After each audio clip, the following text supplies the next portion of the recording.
Thank you, Jim. Hello and welcome, everyone. Thank you for joining us today for Traveling Through Transition. I'm Dianne Devitt. You know, with every meeting or event that I've ever attended or planned, change happened one way or another. But we did not have time to pack our bags for this journey that we're on now. The only thing that we had to take with us in a flash were our minds, our resiliency, and our resourcefulness. You know, there's an old saying that says, know where you want to go before you plan to get there. But where we are now is in one place. We can't plug a destination into our GPS now to find out where we're going. And that's the challenge we're all facing now, is that we don't know.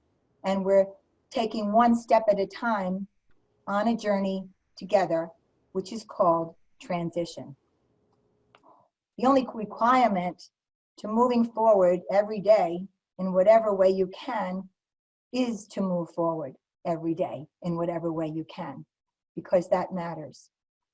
You know, I had a teacher in high school and she questioned us, is it better to think or feel? Now, when you're 16, that isn't even a question because all you know how to do is feel. But as I got older, the concept of thinking resonated with me.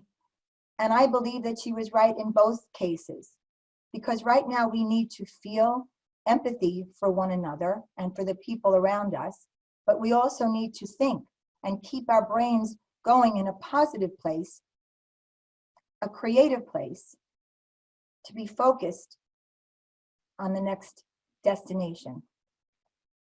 We are, after all, the masters of our ships, in business and in our personal lives. And business is made of people, and productivity is based on human behavior and trying new ideas. And that's what today is about. Without people to help us transition, moving forward is detoured. Perhaps that's part of evolution, to take that detour. We'll find out soon. Thank you to our supporting partners, Meeting Jobs, Dawn Penfold, meeting you, Jim Spellos, who is not only an expert in technology, a speaker, a trainer, and a friend, but also my co-host today and managing the Zoom platform. Meeting Evolution, Rob Wilson. I also want to remind you all of our two industry charities, the Above and Beyond Foundation and the Search Foundation. We support both of them. A special thank you to Harvey Grotsky and Coastal Communications Corporation. Harvey has been in business since 1975. His staff are as stalwart as ever to support the industry during these times. They have 3 meetings magazines: Corporate and Incentive Travel, Association Conventions and Facilities, and Insurance and Financial Meetings Management. You will receive a resource guide following this program with robust information, articles, speaker contact information, and for those who are qualified, you will receive CEU credits. During today's event, we have a chat room integrated for you, and where you will share your ideas and give us some feedback, and Jim Spellos has a special question to ask you when we get up to that point in the program. I am very excited to welcome today's speakers. Dr. Layla Rock Enterprises, is a global business consultant. Layla is joining us today to share her perspective, guaranteed to be distinct, direct, and discerning, on how evolution and adaptation are critical for business, any business, to survive, grow, and prosper.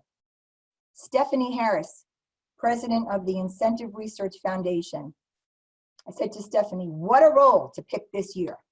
We'll share a very important aspect of human behavior in business, and that is the role of incentives. How any business keeps its top performers motivated and engaged is a key component to accelerating recovery. We'll hear about that from Stephanie. Everyone is a salesperson, everyone. And there is no one better person to guide us on how to sell now than my friend Kira Feely, who is joining us from Ireland. Author and creator of Steps to Win, Kira will teach us the fundamentals of how to communicate with one another now. Thinking, Feeling, Brian Matamore, Chief Idea Guy, who knew about ideation and the whole field of creative thinking. Brian is an author, and he's going to be presenting with me on tools and tips and steps to innovative thinking to keep our businesses and our brains progressing. No one can do it alone. And professional speakers inspire, motivate, train, connect, and Bobby Carlton is an expert in that area. Bobby is the founder of Innovation Women Speakers Bureau, Carlton PR, and Carlton PR. She's a TEDx speaker, and she's going to lead an exciting discussion with two top speakers, Marianne Snow and Kristen Fragnoli. So welcome very much. Thank you all for being here. I love technology, and I love what's next. And the person who is with us today to teach us animation and engagement and interaction and how brands are going to communicate in the future is David Title from Bravo Media. Last but not least, and I ask you all to hang around for the finale today because it's a little different, and we're welcoming Jamie Ian Swiss. We all need a little magic in our life, and Jamie is one of the top illusionists in the world. So I encourage you to stay to see how his sleight of hand engages us all. Kira, Brian, and Jamie are all authors, and we have a slide at the end so that you can research and see their books. And so with that, thank you for being here. And I think we're ready to welcome our first guest, who is Layla Rock. Layla? There you go. Layla, welcome, and thank you for joining us. Thank you, Diane. It's a pleasure to be with you today. I also want to thank you for organizing and delivering this wonderful series of virtual learning experiences. It's just the right idea for a challenging time. Thank you. You know, Diane, about 6 weeks ago, you and I were talking about the changes we're all confronting in our professional lives due to the COVID crisis.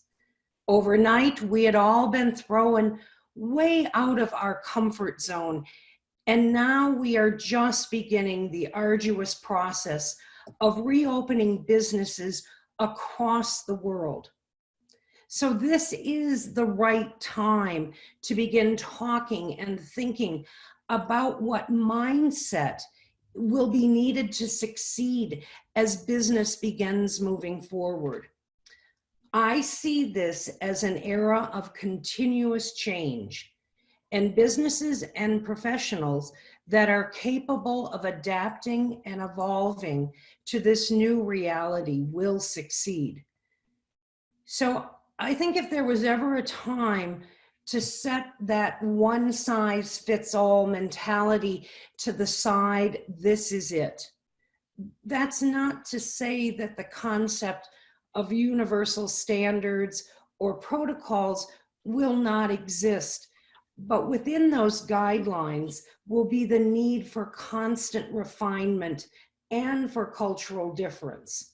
And just let me give you one example, Diane. It's a small example, but in a way, well, not in a way, it is the most important example today, May 19th, 2020. Making cleanliness and safety visible, tangible, is now a central aspect of adapting to our needs, the needs of our guests. It is why we are seeing companies, large and small, publishing their safety and health programs, providing step-by-step in some cases. So going forward, transparency is the name of the game. The more clients can see, smell, and hear the measures being taken by any business to keep them safe is vital. For the time being, there's no such thing as too much detail.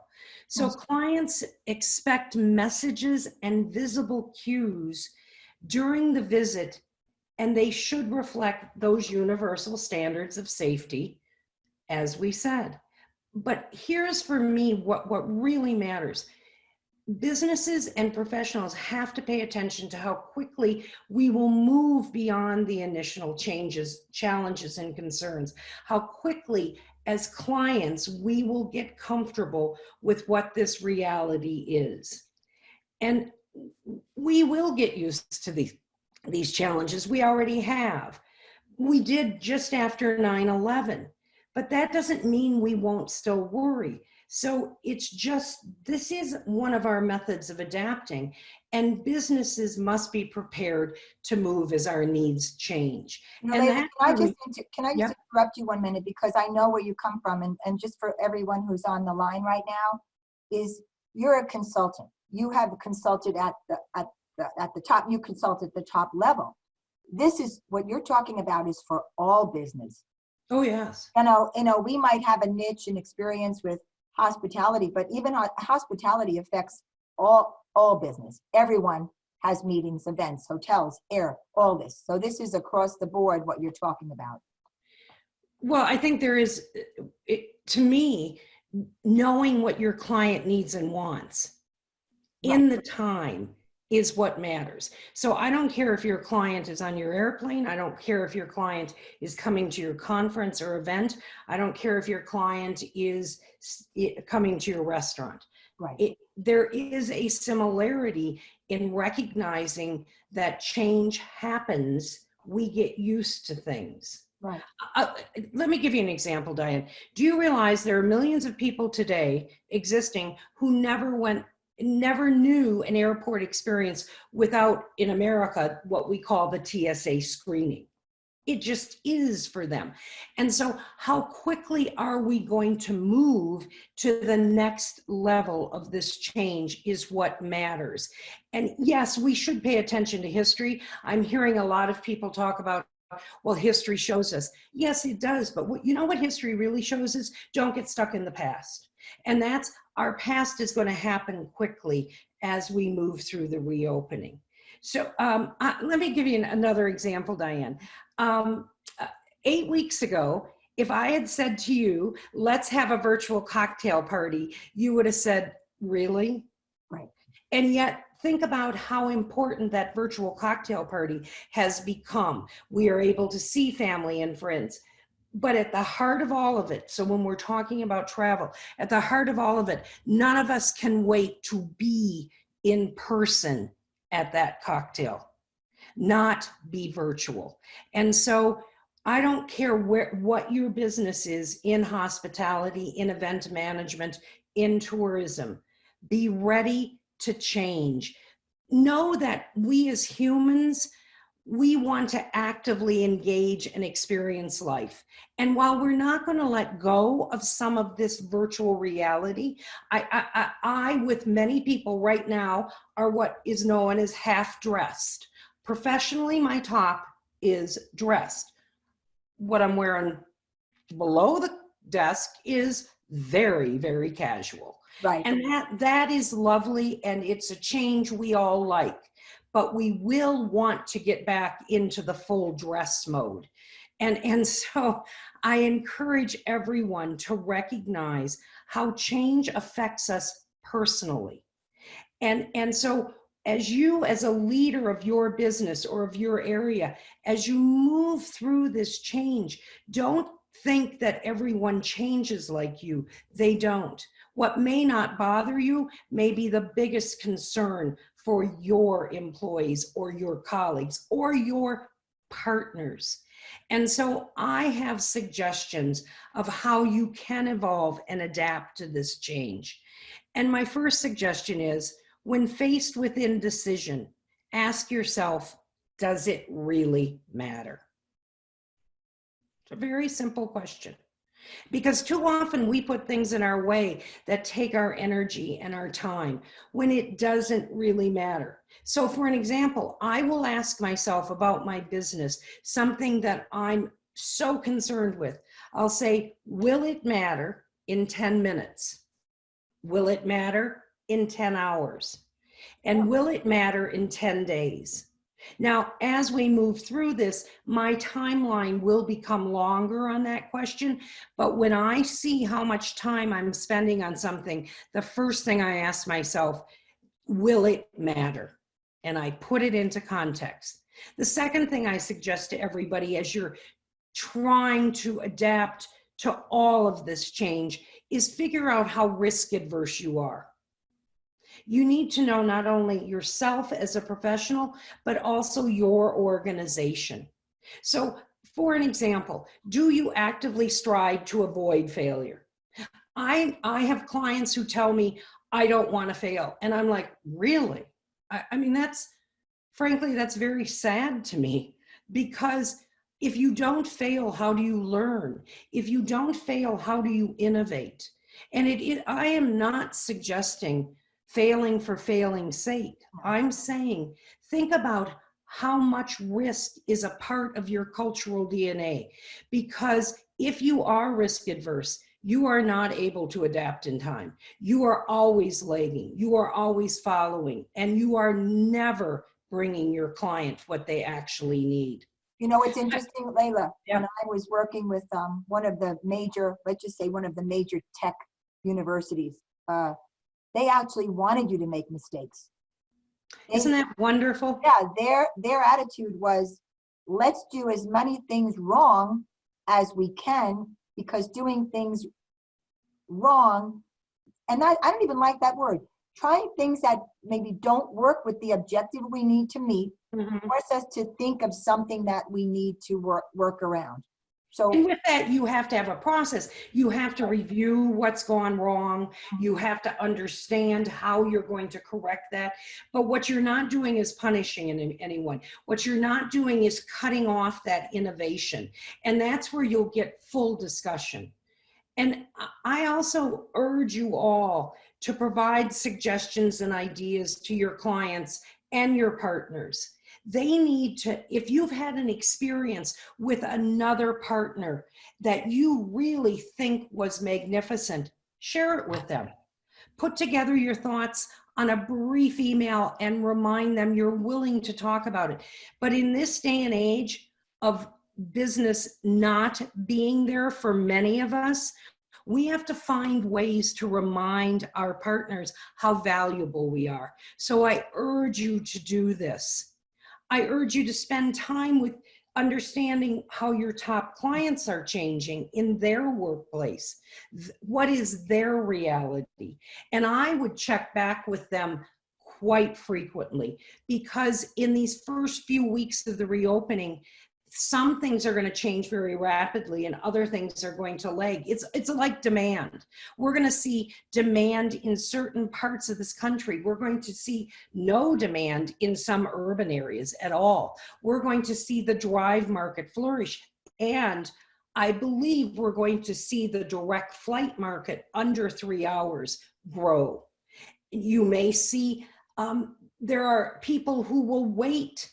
But what is your message to them if they are part of your clientele? How are you helping them adjust to the change and understand the changes you're making? So my last point I would make before, Diane, if you have any questions, I'll turn to that. I have a couple. But the last question I'm going to make, or point I'm going to make about change is, do you know what? Busy is no longer going to be a badge of honor.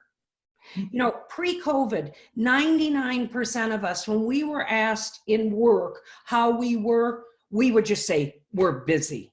And that was supposed to be a wonderfully great thing.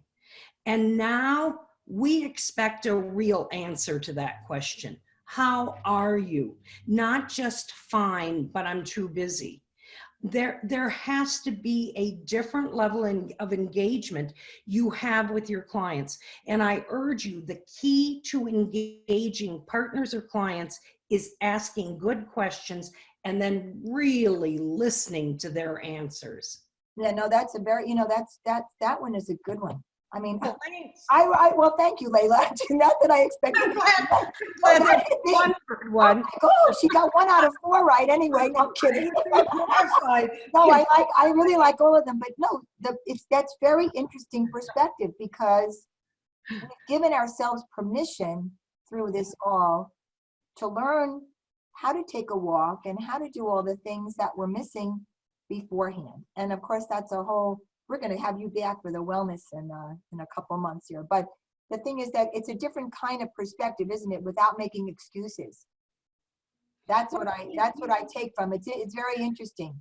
See, when we are faced with change, Diane, most of us, I mean, I don't know anybody who doesn't. I should say all of us. We do have fear. Now, the level of fear we have is very different. But what we do is we go back to, oh yeah, we tried that. Or, oh yeah, nah, that didn't work here. Or she doesn't know my reality. I hear that a lot. You're right, I really don't know your reality, but I can imagine the context in which you push yourself into a box of non-change. And what I'm saying is, if you do that, if you revert to that kind of thinking and you don't think differently, you will not be successful going forward, because it is different. It is it is a mindset. Let me ask you we have couple questions here I'd like to share with you too. And the thing too that, Layla, what you're bringing out is there's no one size does not fit all. Right. In this recovery process. And more than ever, from a business point of view, we have to know who our people are, and that I'm sure Stephanie is going to enlighten us with in a few minutes. But let me ask you this: you provided common sense ideas, right, to adapting to the post-COVID world with what you've shared today. How are you adapting as a consultant, and what are there any similarities in what you're sharing with all of your clients? Oh, well, the first thing I can tell you is how I'm adapting as a consultant is I was always in person. So I do keynotes, I do workshops, I do executive coaching in person. Right. Now, going forward, I'm going to be a hybrid. I never thought I would say that. Did I coach on the phone? Yeah, periodically. Absolutely. But I felt I was an in-person person. And now I'm going to be a hybrid consultant. I'm going to deliver in person. I'm going to deliver via the phone, and I'm also going to deliver via virtual. I'm going to provide workshops for leadership. I'm going to provide workshops on change. Those workshops will be delivered to companies if they purchase the package, but they will also be available to individuals. And so it is something I, frankly, Dianne, never imagined. No. But it is something I am now so excited about. I can't tell you. And did I struggle? Oh, yes. In fact, if you go to my LinkedIn profile, you'll see an article I did that I took a staycation in order to chill about a month ago. Yes, because I was going round and round. Mm-hmm. And what I've now found is I have found my way. Right. And I think that is good. Well, welcome home. It's like the yellow brick road. We all find our way home. But you know, the one quick question before I bring Stephanie on,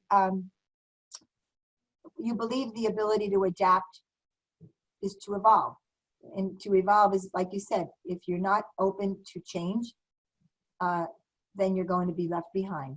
Is evolving is vital to success. What's your last words for all of us, your words of advice to anyone participating who finds themselves stuck? Think differently. And I know that sounds so simple, but it's not. We have really programmed ourselves to see what we want to see. And I'm saying to you, step back, get a different perspective, wear different color clothes, take a different walk in the morning since we're not driving to work, ask different questions, think about people who bug you, and think, why do they bug you? So the point of it is you have got to step out of your norm. Don't make assumptions, ask questions, listen deeply, think about what is being said. You have to be brave enough to consider that which you are not comfortable with. That is true. That is true. It's like then just for the sake of time too, and I want to come back when Stephanie finishes, is because Brian is here sharing that innovation techniques. But it is true. Getting out of your comfort zone is sometimes the place that leads you to your next. Look at what you've done. Yeah, thank you. Well, I'm working on it anyway. Thank you, Layla. Thank you so much, Layla. We'll be back to you in a few minutes. Stephanie, thank you. Hello. Stephanie, are you ready? I'm ready. I'm going to share some slides, and really it's interesting because Dianne, you spoke about the importance of people and productivity during this time, and businesses are experiencing very different levels of productivity and need around their employees. And to Layla's point, it's making us all need to be incredibly creative about how we motivate people, apply incentives, and really think about that very core, the true philosophy of human behavior that incentives is based on. So, at the Incentive Research Foundation, really what we do is work to help organizations maximize the effectiveness of their investment in incentives. We focus quite a bit on research and on education. So I've popped up our web address because as people are working through this and trying to adapt to change and looking at new ways to approach things, we as the IRF are doing a lot of research on this. We're adapting our studies for the year. I'm going to share a little bit of data about some pulse studies that we're doing to get a feel for how organizations are changing and adapting during this time. I just want to share the tools that are out there. So one of the things that we've all been talking about is hybrid and cocktail parties and virtual, this and virtual events, which is fantastic. And I think we're all learning new ways to engage with people. But at its core, incentive travel is an inherently in-person experience. I was just going through some of the photographs that I have from events, places where I've engaged with people, and it is through that kind of togetherness that incentives really have an impact. Incentives are meant to deliver new experiences, engagement with senior leadership, networking with other top performers. It's about that human drive to be put up on that pedestal and rewarded for hard work. It creates this necessary kind of fear of missing out that really drives people to achieve year after year. So while there are a lot of types of incentives, and I'm going to talk about some of those today and the way we're having to adapt in the current environment where incentive travel is not an option, I just wanted to kind of first establish the reality that incentive travel is very much at its core face-to-face. So we went out and asked program owners, what are you doing? How are you adapting? Are you leaving your programs? Are you canceling your programs? And I was thrilled. And this was in early April. So, we're 6 weeks out from that. We are going to rerun this study because I'm curious to see how this has continued to change as time has gone on. And I think we're all, again, feeling our way through regulations and the known, but more importantly, the unknown of all of this. When we ran this study, we were so pleased to see that over 60% of people were postponing. They were either moving their programs to Q3 or Q4 or early 21. Only 25% were canceling their programs, and where those programs were canceled, there are some substitutions that are happening. But I think this shows that at its very core, we recognize, you know, and I use the larger we as organizations, recognize the need for incentives for people to feel rewarded and recognized. Where we're getting creative is finding ways to bridge the gap. So right now you can't take your employees on an incentive trip. You can't really travel significantly at all. So how are people getting creative, to Layla's point, and finding ways to bridge the gap? In most situations where a program is being pushed off, they still want to keep those top performers motivated. So they're doing things like just holding the awards ceremony portion of the program in a virtual way, getting a real MC and host to come in, shipping the awards to people's houses and having them open them as they talk about what they did to win and to earn that program. Keeping the good feeling, that intrinsic you know, drive inside people alive to keep them motivated during this time. Stephanie, that is like you win the prize. Bing, bing, bing. So You know, good. make people feel good, you know, just like you said. And I don't think a lot, and for anyone listening here and for anyone who's listening after the show, who does not really understand the value of incentive and motivation, the business as it stands, this is good for people to hear, because more than ever, which is what you're talking about, is, my gosh, to be recognized by my peers and to be you know, rewarded for that is really isn't it like the highest percentage of satisfaction, employee satisfaction? Yeah, right? Yeah. It's a huge part of employee satisfaction. It's interesting, and we have so many studies on this. If you ask someone outright, you know, why they perform and why they do their job, it is really interesting that it's not about the money. It's not about the job itself. And that's the great thing about these non-cash incentives, is they bring people, and they tap into that deeper side of you. You know, it's performing for yourself. It's performing to earn something that's above and beyond, you know, what you get for showing up day after day at work. And that's what I love about the business. Mm-hmm.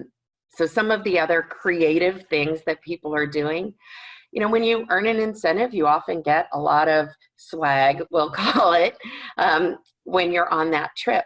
So they're boxing up this swag and then creating contests to deliver unboxing videos that the other earners share with one another.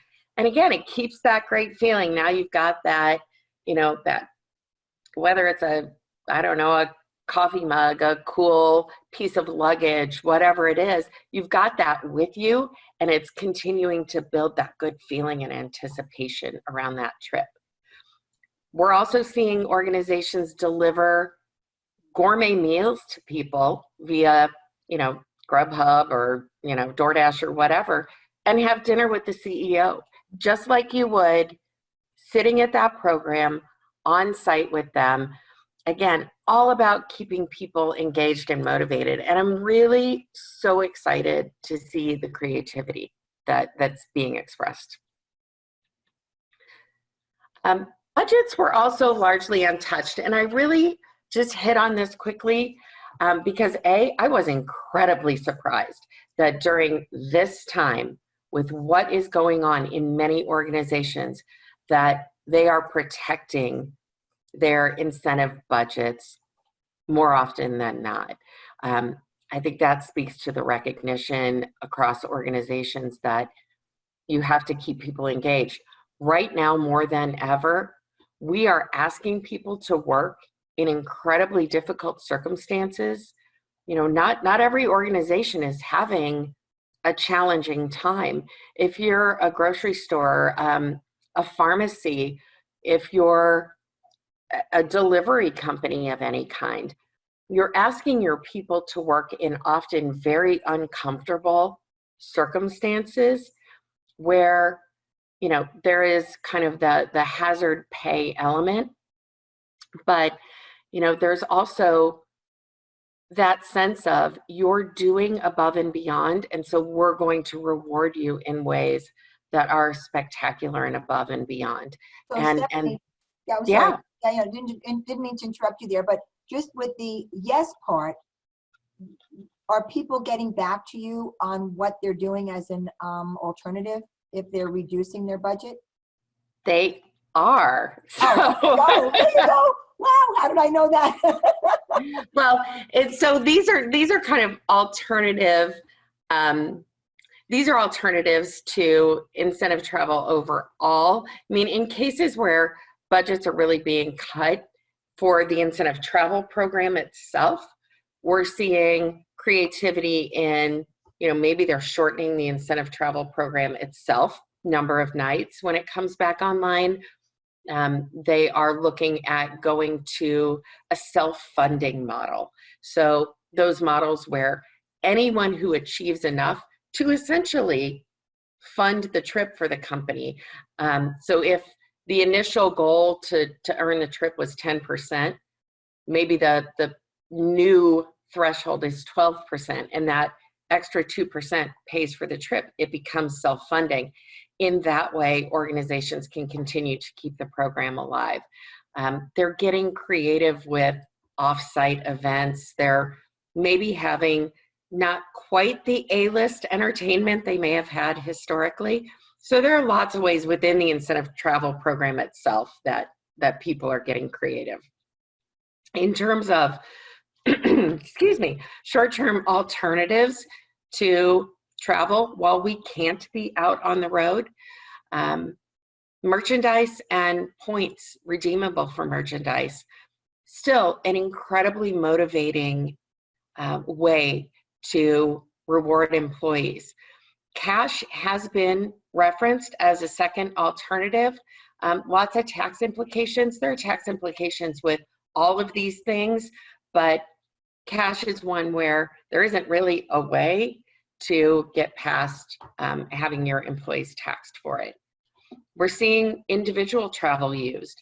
So where a program has been canceled, we've seen organizations give individual travel rewards so that people can go, maybe with their family, maybe on something smaller, but still have that experience of travel. So lots of creativity again in alternatives. Excellent. So as I thought through, you know, what's important to keep in mind. Motivating employees during difficult times is critical, and incentives have never been a more important part of that. It's important to ask your participants. I obviously work for a research organization. Ask your participants questions. You know, what is meaningful to them? Don't leave it to chance. Lot of people. Stephanie, let's do that right now. We've got the chat room open. Anyone who's on the line, let's answer Stephanie's question. What can you want to ask everyone that again, Stephanie? Yeah, so I would ask of, and we're going to leave cash out of the equation. Right. We're going to assume that there's cash compensation. Mm-hmm. So from a non-cash perspective, and maybe we can put this list back up: merchandise and points, individual travel, gift cards, and vouchers. Maybe just type into the chat which one of those three items would be the most motivating for you. Yeah, we'd like to see your responses. So while you're doing that, I will wrap up here, and then we'll comment a little bit around what we're seeing in the chat. So do talk to your program participants. You'll make sure you're investing and designing in a way that is going to net returns for the organization. And then explore alternative rule structures. Really think about, to Layla's point, what's important to your organization today. Do you need to be motivating people around health and safety behaviors? Do you need to be more focused on retaining current business than driving new business? Because that's what's important in your industry right now. Do you need to be rewarding creativity and innovation because your business is in a situation where you completely have to alter your reality in order to succeed in today's environment?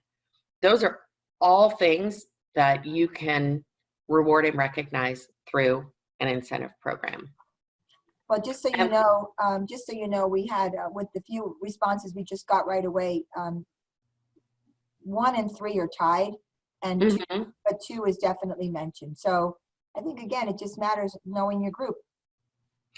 Right, and merchandise and points and card today, I mean, that's certain and immediate. You can use that right now.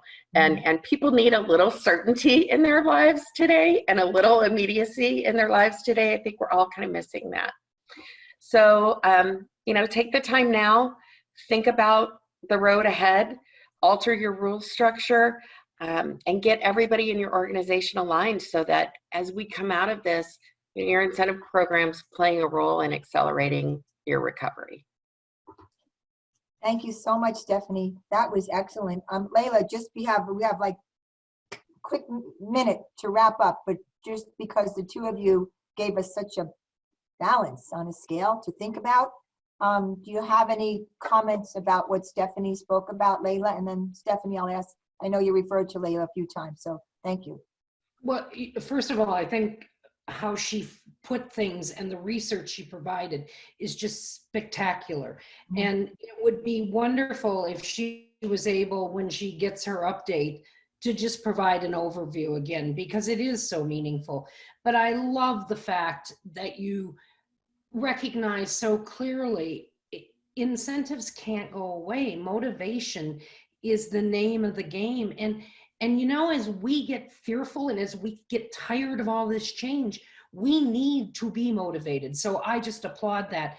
The one thing I thought that was fabulous is when you referred to that you have to show your loyalty as a company, and keeping that incentive shows loyalty, because your employees and then your guests, your clients, they need to trust you. They need to continue to trust you. And so by not having this knee-jerk reaction to just cut things like this, it is spectacular. And I really, your research is so necessary today. Yeah, well, thank you both. And Stephanie, yes, thank you, because again, you know, we are all, it's interesting how we're all speaking about the human condition, aren't we? And how that is so critical right now. I've said this in previous events that we've had, that EQ, and you know, again, why we're doing this program is so important right now. And I know, Stephanie, I know you're a fan of Maslow, and he's right there in my book as well. So thank you for that, ladies. Thank you very much. Thank you for joining us. And I'm very excited now to bring on our next speaker. Kira, are you with us? I am indeed. Yes. All right, Kira, welcome, author, Steps to Win. You've been teaching sales and how to sell, and how do we sell now, Kira? It's all yours. Well, let me start with something that Layla had highlighted. I just want to play you some lovely sounds from my walk. I'm based in Ireland in the very south.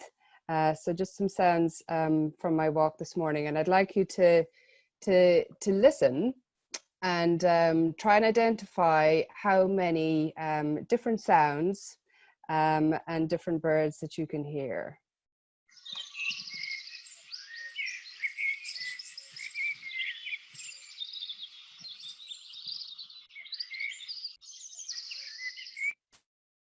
Okay, maybe give us an idea there in the chat box how many different sounds you're hearing.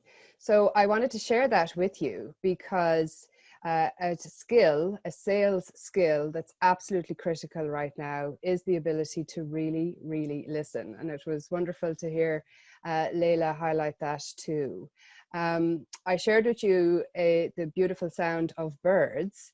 I feel there's a lot more of them tweeting right now, or maybe it's us that has slowed down a little bit, but listening to birds and listening to nature helps us to hone our listening skills, because we're not listening in order to figure out what we're going to say in response.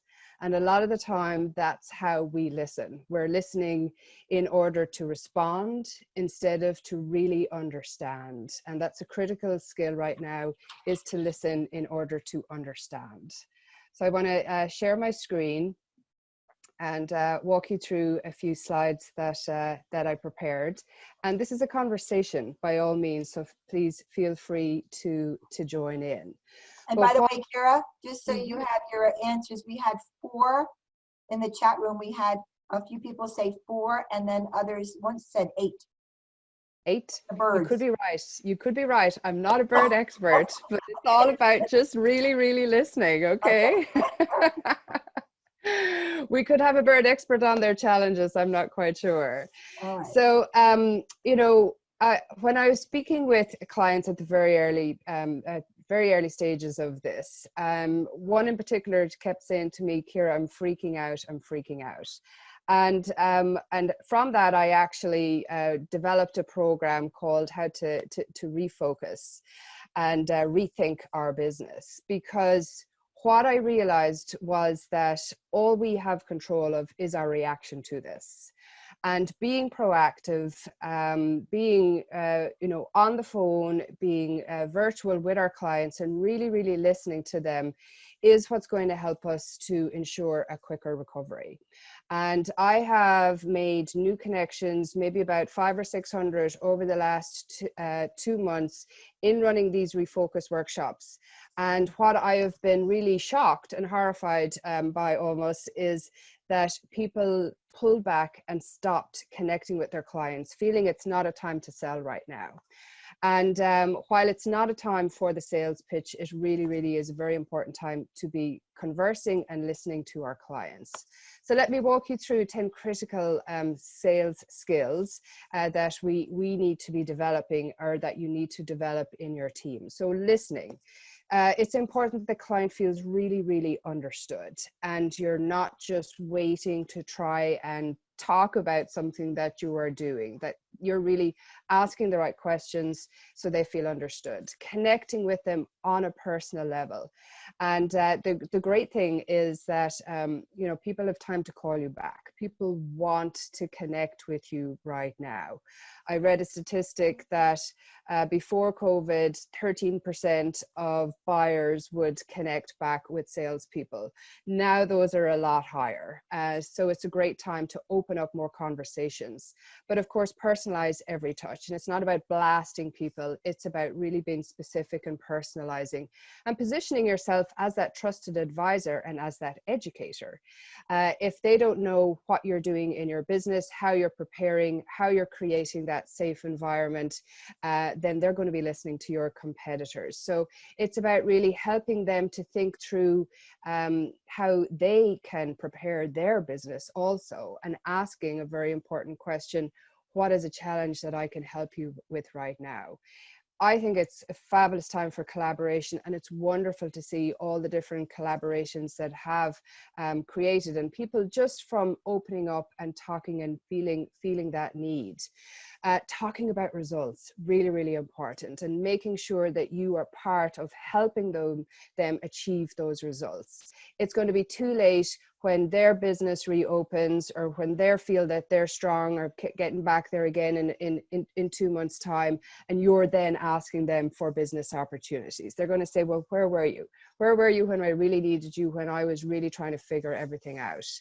And, you know, it's very important to be on that journey, to be pointing out different pitfalls and helping them to avoid them, and understanding the purchasing process and aligning to that, because it's probably changed. It's probably got harder for them, especially in big companies, to get something over the line. So it's really important that you're understanding that. And of course, showing your value. Now, when I say value, it's not about how, you know, a better rate or that kind of thing, how much you can lower it. It's all about them being able to say, you know what, I can't do my job as well without working with you, without working with your team, without the skill set that your company or that you bring to the table. and also being a resource for them right now. And I hadn't realized it until you know, a lot of people were calling me up and saying, look, Kira, you're speaking to a lot of hotels or a lot of agencies, a lot of people in the industry around the world. What are you hearing? And that's really, really important to them, because when people are in a state of, I don't know what to do, they look at other people. What are other people doing? And you can be that very valuable resource in bringing those that information to them. And whereas before this, we might have had very serious goals set for your team, that you have to be bringing in 50,000, 100,000, 200,000, whatever it is per month. Now, perhaps we need to shift those goals to focus in on what's going to help us achieve our more long-term strategies, such as how many meaningful connections are you making? How many great conversations are you having?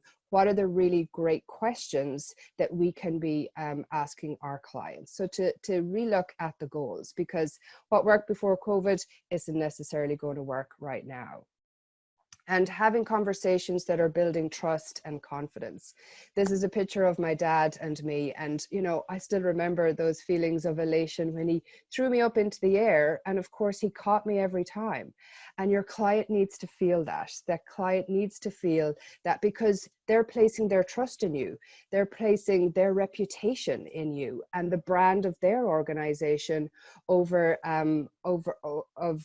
your brand. You know, that's what incentive trips are all about, especially too. So it's really, really important that you're building even more these levels of trust and confidence. And being proactive is a good thing right now. And it's helping to position you as that trusted advisor, as that partner, instead of positioning yourself as being the supplier. And you do not want to be positioned as a supplier, because you'll just get hammered for rate. You want to be in that partner position and really genuinely being authentic, genuinely caring, genuinely going on the journey that they're having and figuring out where your skill set, where your company can help align with them to get ready.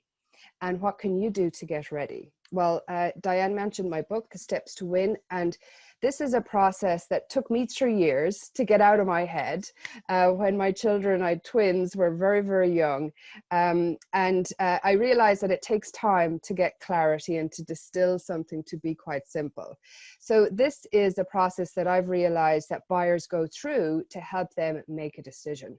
So number one, how to stand out and sound different. If you're not happy with your value proposition, if you're not happy with how you are positioned against your competitors, now is a very important time to be changing that and aligning that to what your clients need. It's a wonderful time to be looking at your sales tools and to retool and to redo a lot of the tools, because what worked pre-COVID isn't going to be enough anymore. The whole cleanliness, safety, all of those standards have to go in, but so much more than that to align with attracting more of the right kind of buyers. And writing proposals that win, it's a great time to do that. When I work with clients, it can take us a few hours over and back, but it's a very worthwhile investment of your time. Building a healthy sales funnel. What a great time to be doing research. What a great time to be building that database and to be looking at what was a profitable piece of business and making sure that you have a strategy around attracting more profitable business, because we can't go into just taking business for the sake of taking business if it's not making a loss. Our companies have already been making a loss over the last few months. We have to look at what's profitable, what makes sense. And, you know, the wow product experience, it's a show around in the event industry, but how can the client experience your product, your service from the comfort of their home, from their laptop, from their phone? Word of mouth marketing, repeat clients and referrals, they're all fabulous. Do we have a strategy in place for them? But in these 4 steps, that is where 80% of leads are lost. So if you want to figure out where to go, what to spend your time on, I would suggest these 4 steps. So to share some insight from the buyers, this is in the event world. They're all wondering, what does coming together to meet again look like? You know, are you partnering with them and helping them to figure that out? This is a conference that took place in China in the last number of weeks. Yes, everybody's wearing masks. Yes, everybody temperature tests and all of that. But, you know, it still looks comfortable. And there's a good decent amount of people in the room.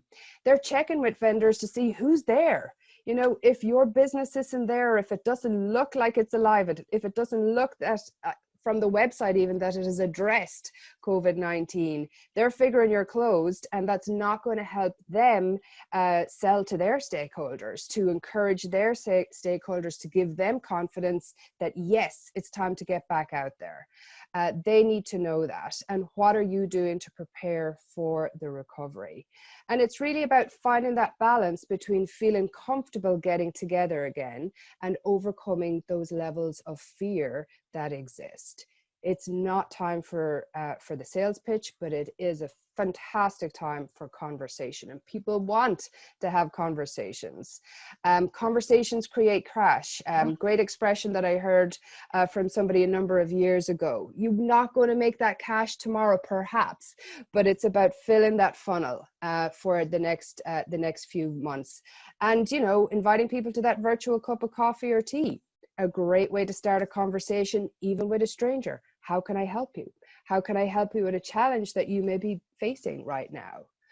And the art of listening is not to hear what someone says, but to really hear how they feel, and to write that down and to observe that. I ran these rethink sessions that I was telling you about, Dianne, over the last number of months. And from that, I really listened to what people were saying, to what their big questions are, to what their fears are, and to what they need to know next. And I've developed 2 new training programs as a result. One, how to sell in a crisis, and the other, ready for recovery quicker. And that came from really listening to my clients. Right, So it's from listening and then having people, more than one perspective, tell you what they need, then that says, well, it's not what, and you know what, I think that's the biggest lesson here, Kira, is listening. It's not about telling people what you did or that you do, but it's about listening to what is needed. Yeah, it's about being able, there's a conversation frame. It's about being able to open up the conversation, really helping the client to open up, to tell them what you need to hear, which is getting your questioning technique right. And then it's about knowing what to do with what you heard, and being able to align that to your business, to your expertise, and to your service. And if you're not the right person, that you're still helping them and referring them to somebody else, and you're collaborating on that. So this, I would like everybody to spend a little bit of time on this. You know, just 5 minutes. How long do we have? If we can take a few minutes and just jot down, what can I be spending more time on right now? And in order to adjust, in order to tweak your business. Just give you a few minutes, 2 minutes while we're here. Yeah, right? because we have about 5 minutes, Kira. And then after this, we have a chat room. So, you know, Jim, I know Jim is prepared to run the question by. So let's see where we go with it, okay? Great. Let's see what people come up with. And then I have, so even maybe take 2 or 3, and then I have a few questions to walk you through in these areas of adjustment to help you think them through a little bit. So maybe just take one of them right now. And I want you to ask yourself, why is this important to you? Okay? Because what happens with motivation is motivation can disappear. But if you've linked it to something that's really important to you, that's what gives us the inspiration to keep going. What's the situation in that adjustment today? Okay? When this is done, what will it look like? Again, that's going to help us to get it done, right? We might have 10 things that we want to do, but if this is the most important, what is it going to look like when it's done? What's required to move forward? What's required to move forward? What support do I need, and from whom? What support do I need to get this done, and from whom? What's likely to derail me, and how will I respond? We all know how many distractions are out there, right? My WhatsApp, all those notifications, everything had to go off my phone, because you can just get sucked down another alleyway. And focus and energy is what we have right now. We have control over those. So know in advance what will derail you and how you're going to respond to that. How much progress or how will I measure my progress or my success? Very important to know when we've got there. And what's my next or my first step? And ideally to put a date around that. So and of course, are the team ready? Are they upskilled? Even if they're furloughed right now, there's a lot that you can be doing to really help them to reach out and teach them to ask better questions, you know, to create more of a connection. Emotional intelligence, I feel, is really, really missing in the sales process right now. If anybody is interested in this, I think it's in the resources, but I just put your name in the box there or your email and I'll send it to you. It's a guide on how to lead your sales team through COVID-19. And Yes, I'd really love to hear. Yeah, we do have that, Kira, just so you know, we do have that Great. in the resources. Yeah, Great. absolutely. But, and if you can type in the chat box there, perhaps, what's one thing? What are you taking from the last 20 minutes of your life that you would that you're going to take with you into your future and take some action on? yes, and I think that was one of the key questions Jim was going to open the chat rooms on. But you know, before you leave, before we move on to that, Kira, I just have a couple of questions for you. Is what if I'm furloughed? What if people are furloughed? How do you sell if you're furloughed?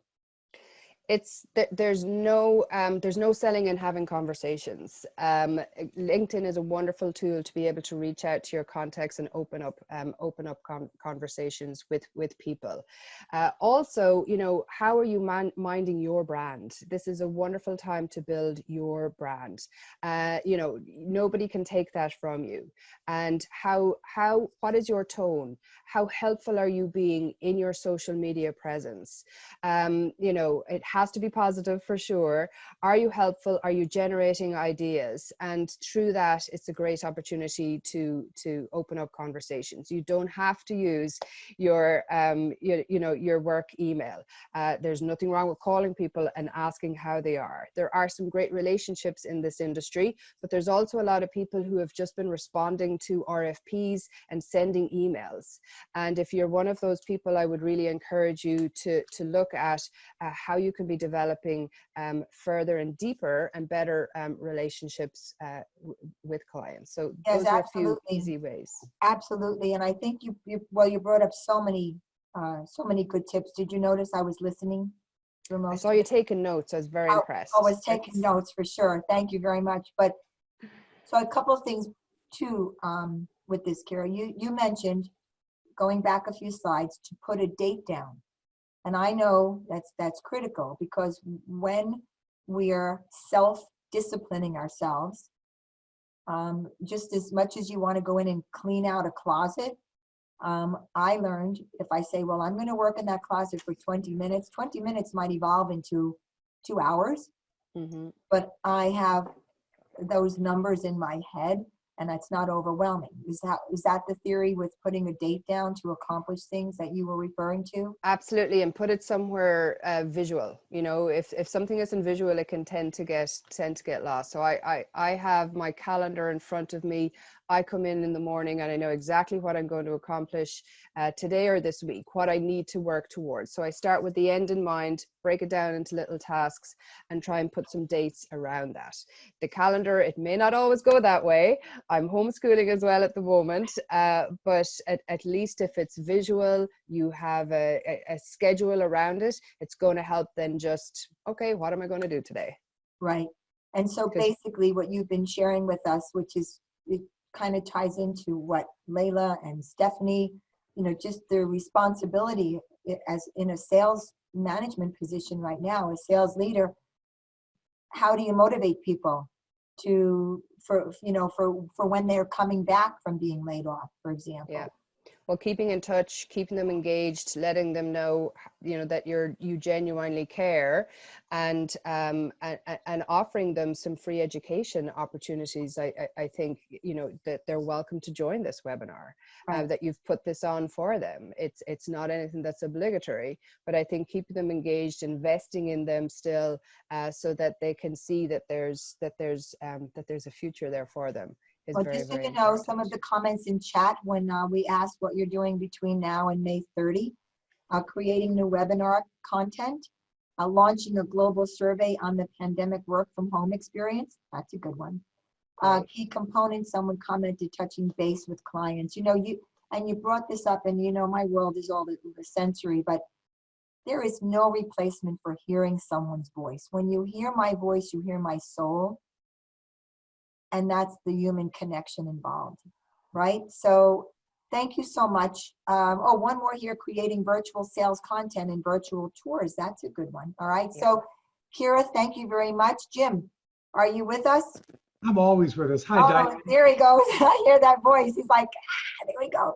All right, Jim, I know you're going to lead the chat room now. Kira, thank you very much. Jim, you had a question for everyone to challenge them, right? Indeed, and it's actually not a chat room, Diane, but it's going to be a breakout room. So here's what we're going to do. And first of all, right, good. Amazing information so far. So we want you to have a few minutes to really digest and share with a few of your peers about what you've heard and all the great content. So here's what we're going to do. We're going to, in about 1 minute, assign everyone into breakouts. So we'll have about 5, maybe 6 people in each one. And you have one question, and we'll take it from what Kira talked about. What's your one thing? What's the thing that you're going to do? Or actually, what's the one thing you've learned today already that you can utilize and implement right away? Make sure everybody has a chance to be able to share that one thing of theirs. And then when we come back in, use the chat box to share what your group talked about so we can really have a great idea of all the things that were happening. So in about 30 seconds, you're going to disappear. You're going to go into rooms. You're going to talk for a few minutes. And then you're going to come all back. You'll get a notification from us when it's about 1 minute before. So enjoy the conversation, enjoy the sort of respite. And when we come back, we got some other great content. So see you heading out right over now. Okay. Hey gang, and welcome back, and hope you had some great conversations in the room. And at this point, Diane, I know you're in one of the rooms. Was there some good information that people were talking about in there? Yes, so we, you know, what came up, and there were different perspectives. So you're a corporate planner, and what you're doing is educating yourself, keeping up to what's best. There's no turning back. Meetings will be hybrid moving forward. What do I need to know, right? I'm new in the business. I was furloughed. Again, where do I go? I don't know, but maybe new opportunities come up. Third is, you know, I'm an association planner, and I'm revamping, I'm rebeefing up, because now we realize we have to plan hybrid. So maybe there's room for experts and experienced people to help me. And that's really what we got through. Good. Those are 3 great points. That hybrid especially is so critical, because there are so many businesses right now that were sort of plodding along in the space, and now you can't even reach them because they are so overwhelmed by people reaching out and trying to figure out how to do it. So reminder to everybody, make sure you go to the chat, share. We can have a huge piece of information that I know Diane can share with you. And Diane, I'm going to turn it back to you because you got another great speaker coming up. Yes, we do. And anyone, I'm just posting myself here in the chat room about some of the feedback that we had, but it's good. And I thank everybody for participating in that. Jim, did you have any comments yourself? You're right, you're on mute. I click on mute while I was doing 14 other things, so a quick unmute wasn't that quick. You know, actually, I was just sort of hanging around, going to the different rooms, so I heard so much good stuff out there. I really think it was interesting to hear everybody's different point of view and find out what they were focusing on, because it's all changed. It's all changed so much over the past couple of weeks and months. Yeah, and I think the one thing I'm going to just say here too is, because somebody in our group was with an association and how it's pivoting there.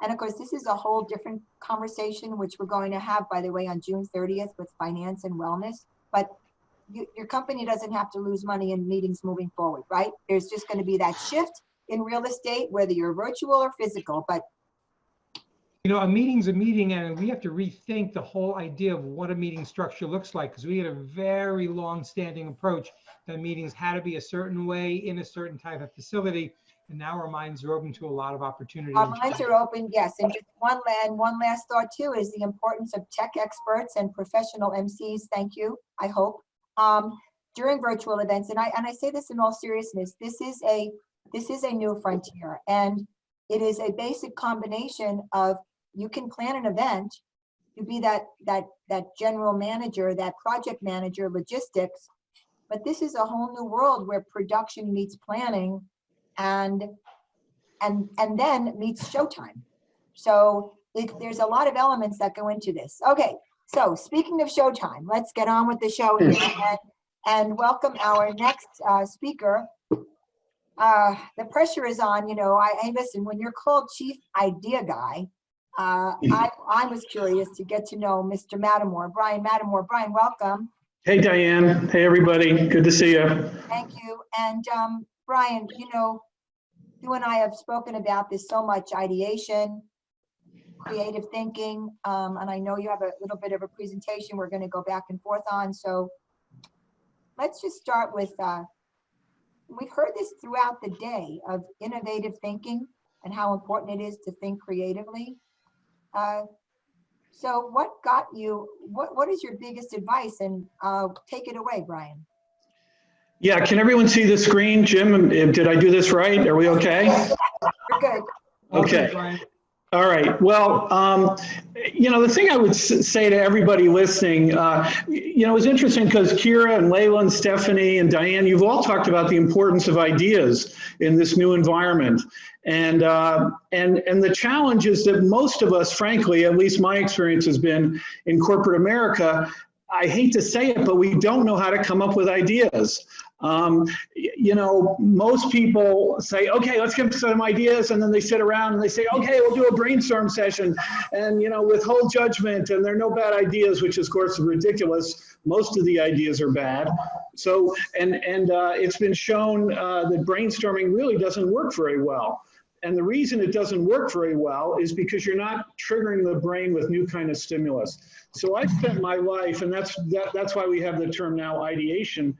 I spent my entire career trying to invent and apply different, quote, ideation techniques to help people get new ideas. And I'm going to share a couple of these with the group today that I think are particularly useful now in this environment.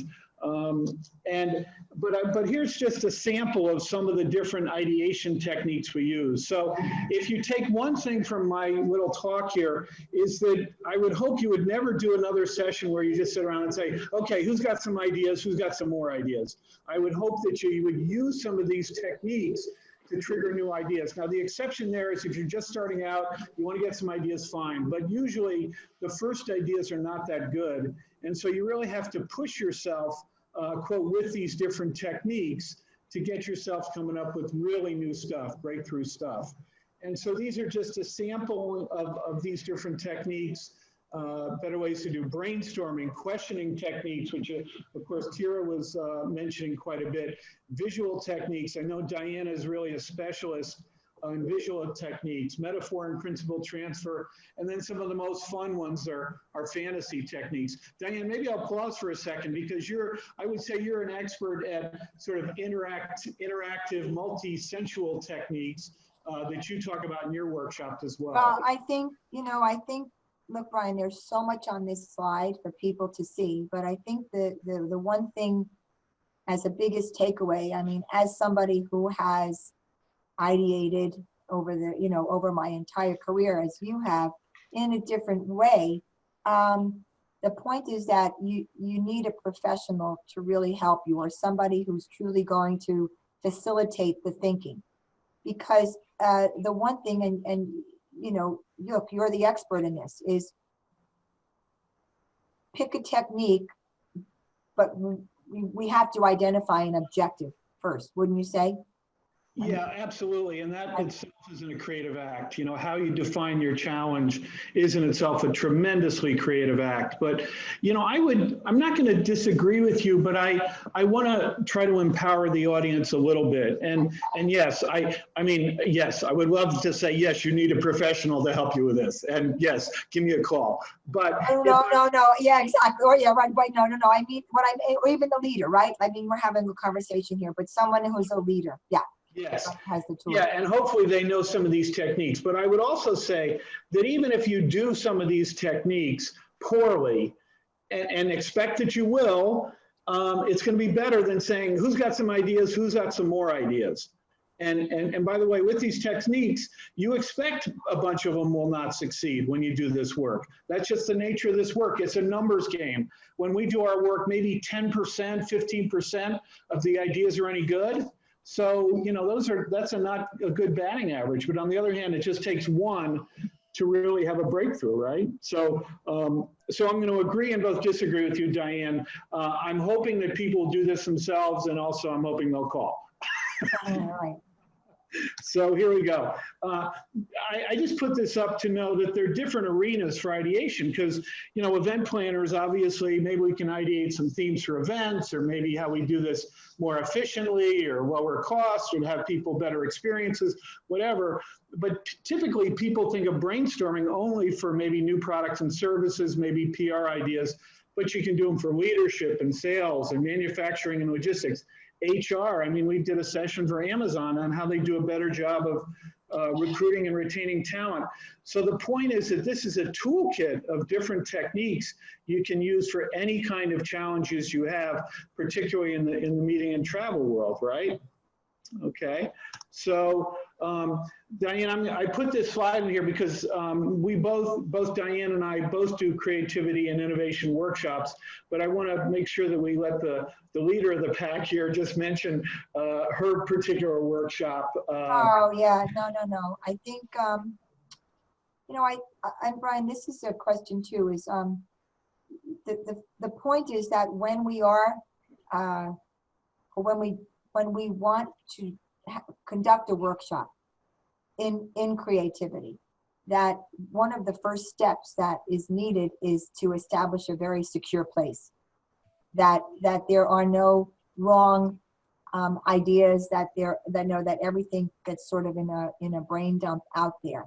Just like Layla started, is, you know, failure is impossible.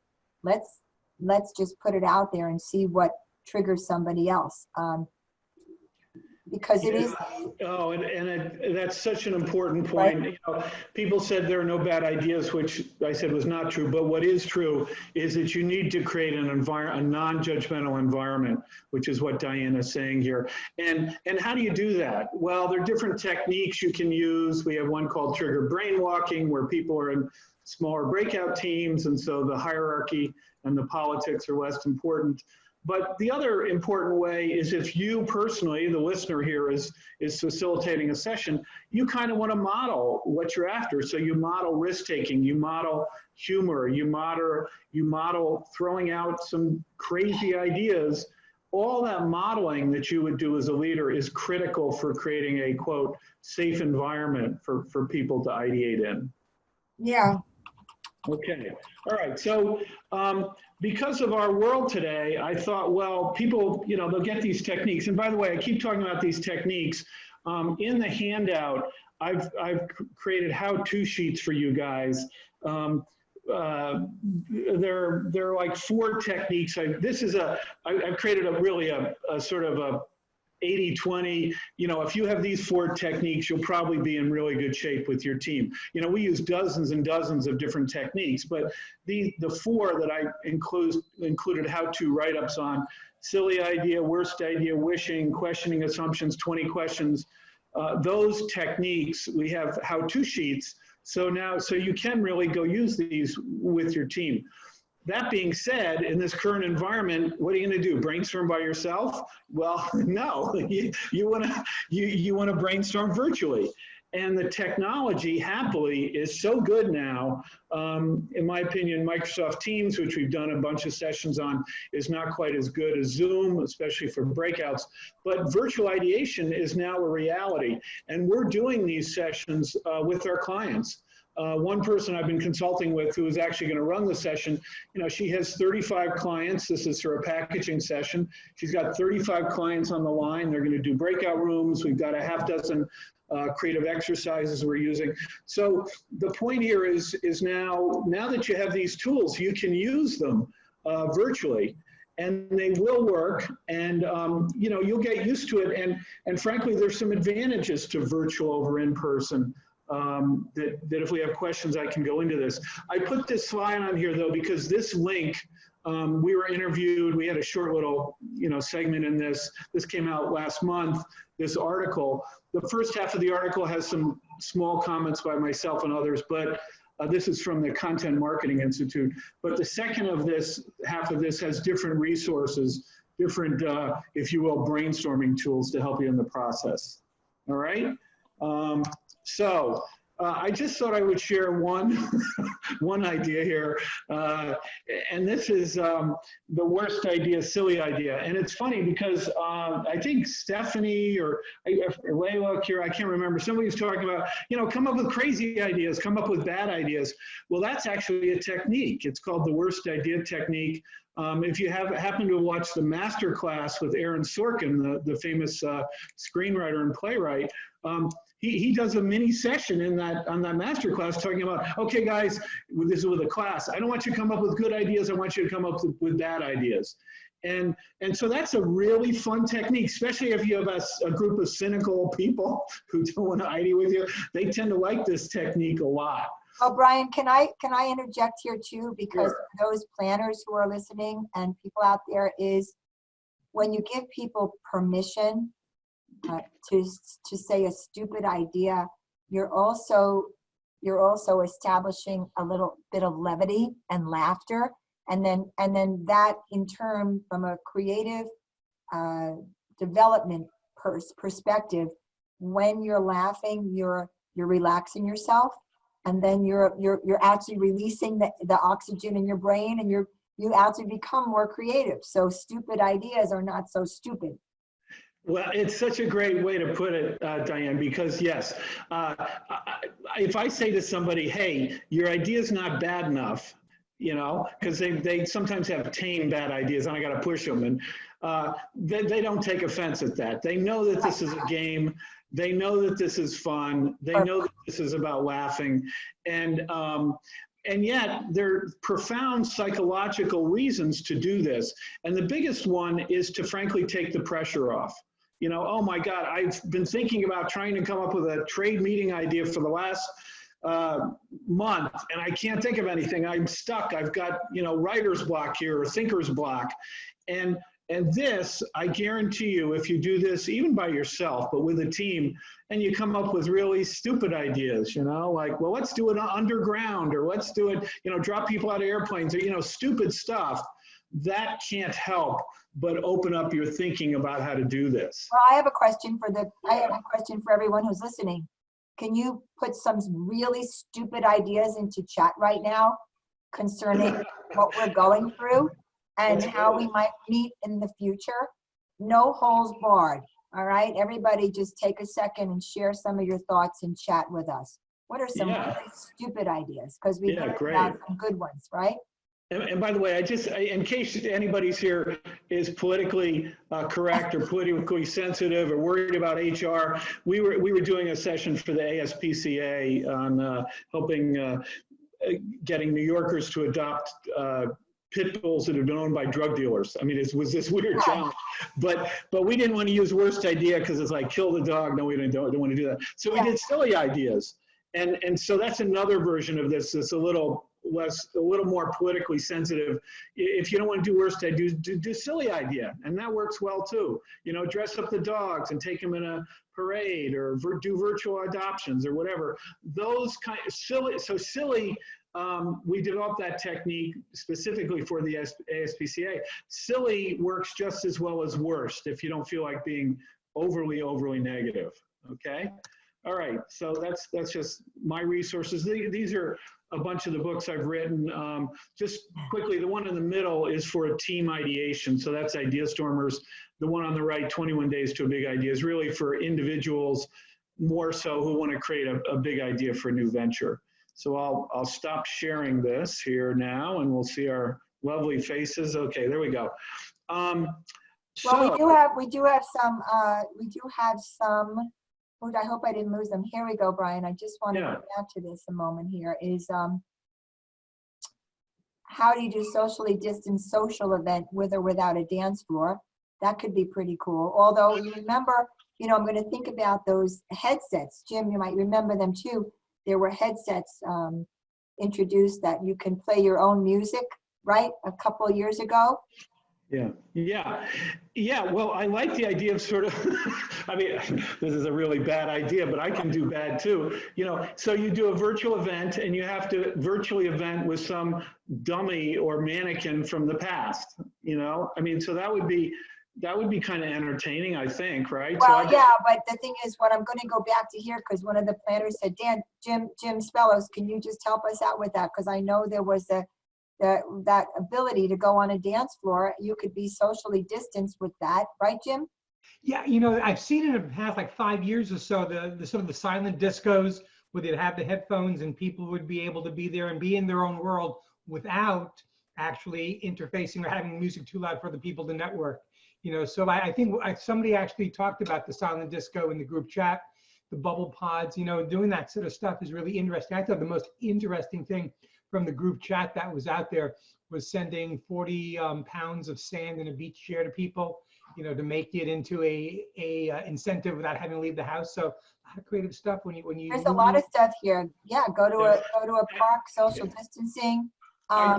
Hey, Diane, I just want to say one thing. I saw a comment there. Somebody said, yeah, I don't like the word stupid. I wouldn't use that word. I would say worst idea, terrible, or, or silly. Obviously, you don't want to call people stupid. So it's just come up with, crazy. Right, it's not them, it's the idea. Let the idea be outrageous. Yes, but I do love some of this. It's interesting because these bubble pods, for example, when they first came out a few years ago, they had one connotation.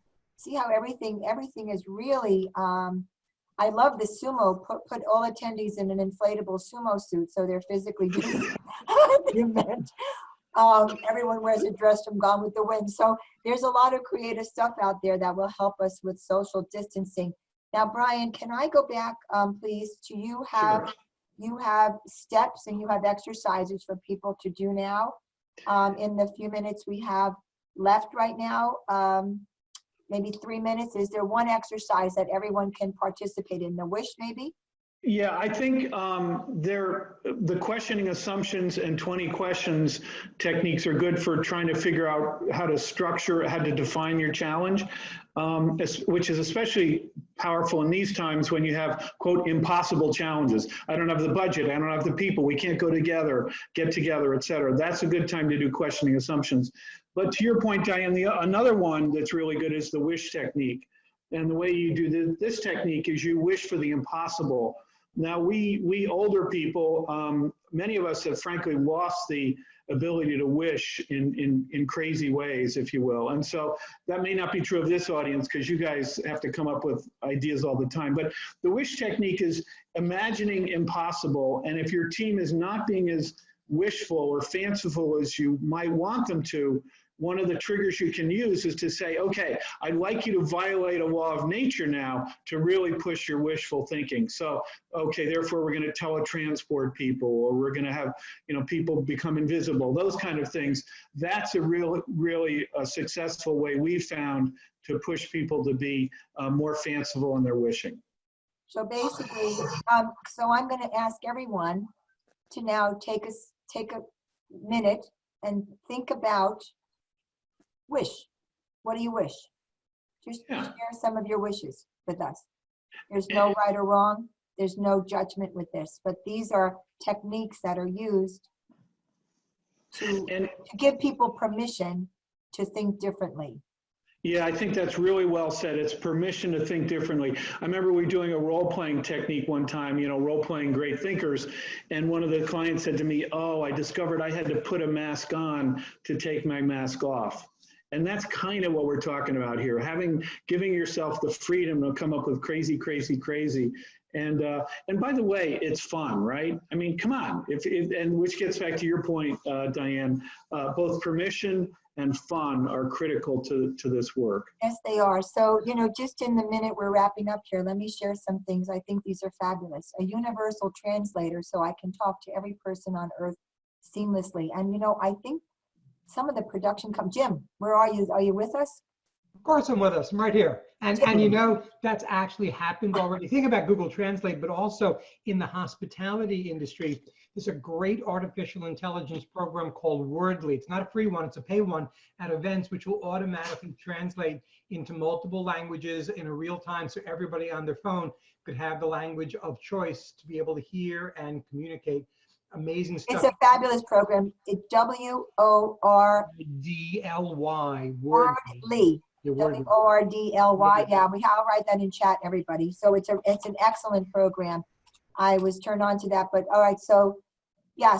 And I love, of course, the vaccine. Thank you, Bobby. And then I wish a fleet of drones would drop a COVID vaccine on everyone's lawn. Yes, we would all like that, wouldn't we? And the drone would have to be logoed to whatever company was doing the work, right, Stephanie? So as a supplier, no restrictions in saying yes to all clients who trust us to host a new normal holiday event. Yeah. Virtual, staggered, socially. You know what? Keep them coming, everybody, because just as Brian pointed out, and look, we have such a short time here, but ideation, brainstorming. I'll give you one little tip that I do when I'm stuck is I think of a color, and you can all think about this. I'll just take a color blue. And I'll say, write down 10 things that are blue and do it in 2 minutes. And when you shift your perspective and you start your brain thinking about that, you're really giving yourself permission to open up a whole different thought pattern. So thank you, Brian. Thanks for sharing. Hey, Dianne, I can't resist. I just got to give you one more little tip here for the audience. I think the audience should think about ideating value for people, not meetings. So what is the value we can create? A meeting could be part of it, but you guys are much more than that. You're about creating value. And so these techniques will help you do that. And by the way, you can ideate with your clients too, right? Not just so much yourself. Find out what your clients' challenges are and ideate with them. And that's what, and you're saying, and that's a good thing because it's validating. Obviously, what Kira just said is trust and coming up with ways that you can prove your value. Everyone, yes. Take a break. We'll be back at 1:45 to welcome our next speaker, Bobby Carlton. And thank you so much. Thank you, Brian. We'll see you again. Thank you. All right, 1:45. Okay, hi everyone and welcome back. Hope you had a good break. I am very excited to welcome Bobby Carlton. Bobby's such a catalyst to connect people, whether through Innovation Women, through her PR firm. Bobby, TEDx talk, I have to know more about that the next time. Thank you, Kristen, and thank you, Marianne. So take it away, Bobby. I'm looking forward to this. Great. Thank you so much for having us. I really appreciate the invitation to come and actually bring some people with me. So a little bit about Innovation Women. We are an online, what I call visibility bureau. The idea is to provide speakers access to events and conferences and to be seen as experts. Journalists use our platform, and we make it super easy for event managers as well. They can search our database for free and connect directly with speakers. We're not like a traditional speakers bureau. And as you probably guessed by the name of the platform, Innovation Women, we primarily represent women. We have about 2,000 speakers, of whom most of them are women. And we have, what I say, are 5 really secure guys who have also joined the platform. So why are we here today? As speakers, obviously, we are integral to events and we provide knowledge and expertise and also entertainment. So, we are really, I think, a big part of the events industry. And like the events industry, a lot of speakers have seen things change for them practically overnight. So what I did today is I brought two speakers with me who can speak to not only speaking and the business of speaking, but also to transitions and changes. So I think I'm going to start things off by letting them introduce themselves because they can do it far better than I can. So shift things over to Kristen. Hi, everyone. So nice to be here with you today and excited to talk about this work that we're all trying to figure out as we get through this COVID experience. I work as a leadership coach, life and leadership coach. I am speaker, and my primary work is going to events, mostly in person up to this point, but of course you won't be surprised to hear that's been changing, and provide leadership training for teams, and then most typically some one-on-one coaching with members of those teams. And really the area that I focus on in particular is mindful leadership and building leadership resilience. So that tends to have two sides of a coin. One is your own personal resilience, your own personal mindfulness and stress reduction practices. And then once you've been able to get a handle on those, how do you translate that to leading a team and kind of bringing that into business practices as well, that it's not something that has to be kept only in the personal realm. And those are the themes that I resonate with. So this time of the great pause, as I'm hearing it called, are definitely tapping into those kinds of needs right now. Great. Thank you so much. And now, Marianne, tell us a little bit about yourself. So ironically, my company helps organizations launch remote work programs and enables virtual team productivity and collaboration over distance. And so, as you can well imagine, while I have an organizational development and change management and learning and development background, I'd been doing a lot of speaking on different ways that dispersed teams were getting together and how they were connecting and how they were collaborating. And now what I've been doing is crisis management with every person in my network who is calling me up saying, I don't know how to do this. Can you help me think about it? Can you help me really leverage these things? And so right at this particular moment, we are working with everything from the travel industry to hospitality to sales to retail to healthcare and lots of other industries who find themselves in a pretty unprecedented circumstance. So we are literally doing crisis coaching with all sorts of people today. Great. Thank you so much. Now, both of you had active speaking, training, and workshop careers before the great COVID crisis. I love the great pause, though. I hadn't heard that one before. That's a great description. It's the way I feel right now. But tell us a little bit about what's changed for you and kind of how you're handling this sea change. Kristen, let's start with you again. Sure. Well, I'm actually finding it to be the perfect opportunity, ironically, to really kind of settle in to my own bubble and do some of that. It's interesting, just coming off of the conversation about ideation and brainstorming, because I really found that the early portion of the pandemic, I really needed to start doing that for myself. Kind of where did I want to go with my work?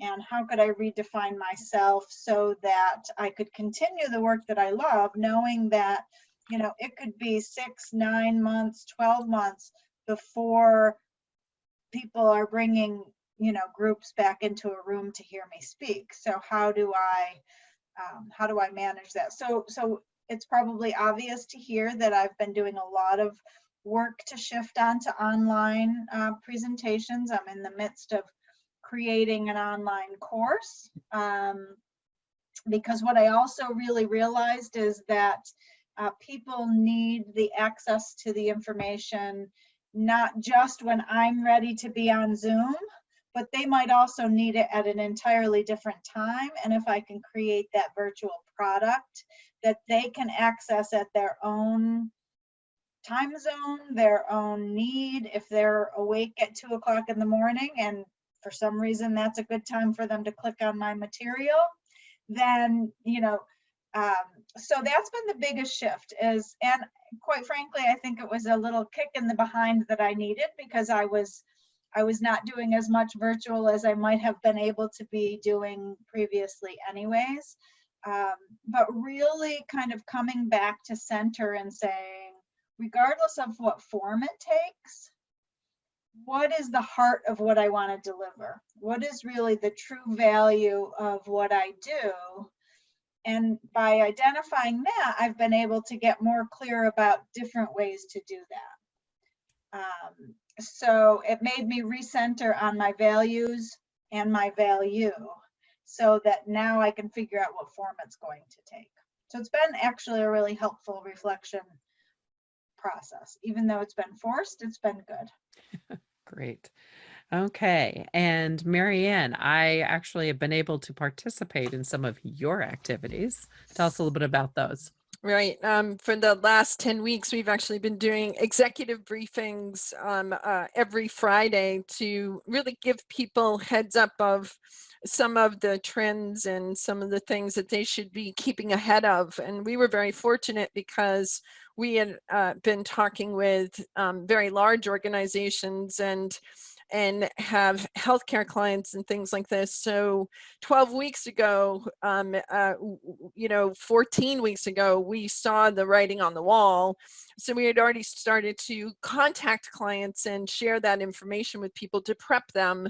10 weeks ago, we started executive briefings where we started to have conversations with folks to just give them a heads up, to let them know what was going on. And I very much appreciate not only, all of our other speakers who have talked about, what can you control right now? What can't you control right now? And what are your values and your responsibilities? We have made very conscious choices while we still have paid work. We've also made some very conscious choices to use our expertise and our skill as a give back at this moment in time, because we are in a circumstance where we have information, we have background, we have expertise in these areas. And so we've been helping people to think about stuff. I mean, we work with the construction trade, we work with manufacturing, and these aren't traditional work from home, remote work circumstances. And so we're using this as an opportunity, first of all, to help where we can, to help people to reimagine things.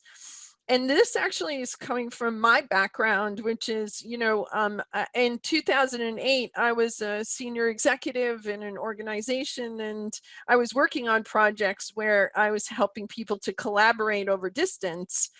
And I was in a very different circumstance, and then the economy changed. And in 2009, I found myself in transition, never thinking I would be self-employed, never thinking I would start a company, never thinking that I would use crazy skills, and suddenly finding myself in that place. And what I've noticed most of all right now is, Dianne, you said it, we're making fun of I was making fun of bubble pods, but shift of perspective. I've spent a lot of time educating people about the value of the virtual experience. I don't think it's a substitute.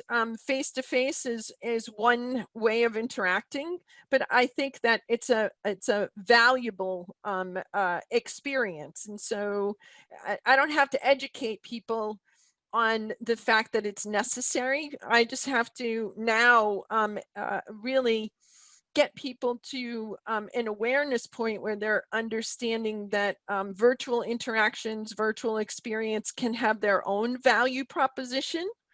And the more that you can integrate them, into your strategy for your business, then the more resilience you're going to have, and also the better business continuity you're going to have. Great. Thank you both. I'm going to actually kind of answer the question that I asked. I always love doing that. As innovation women, we saw the writing on the wall because my other business, as Dianne mentioned, is I run a PR firm, and my clients were passengers on the Diamond Princess. And so I spent most of February doing public relations for people who were in quarantine in Yokohama Harbor. And so, you know, that was an incredible experience, but it's really pointed out to us where the industry was going to have some issues very, very quickly. And so as our partners, the event managers, had three choices: cancel, postpone, or virtual. And so what we're seeing right now is a huge amount of virtual. It's virtual summits, it's online events and conferences. Some of these are what we call fast pivots, and some of them are a little bit more considered and giving people a little bit more time to think through a lot of the options in the events world.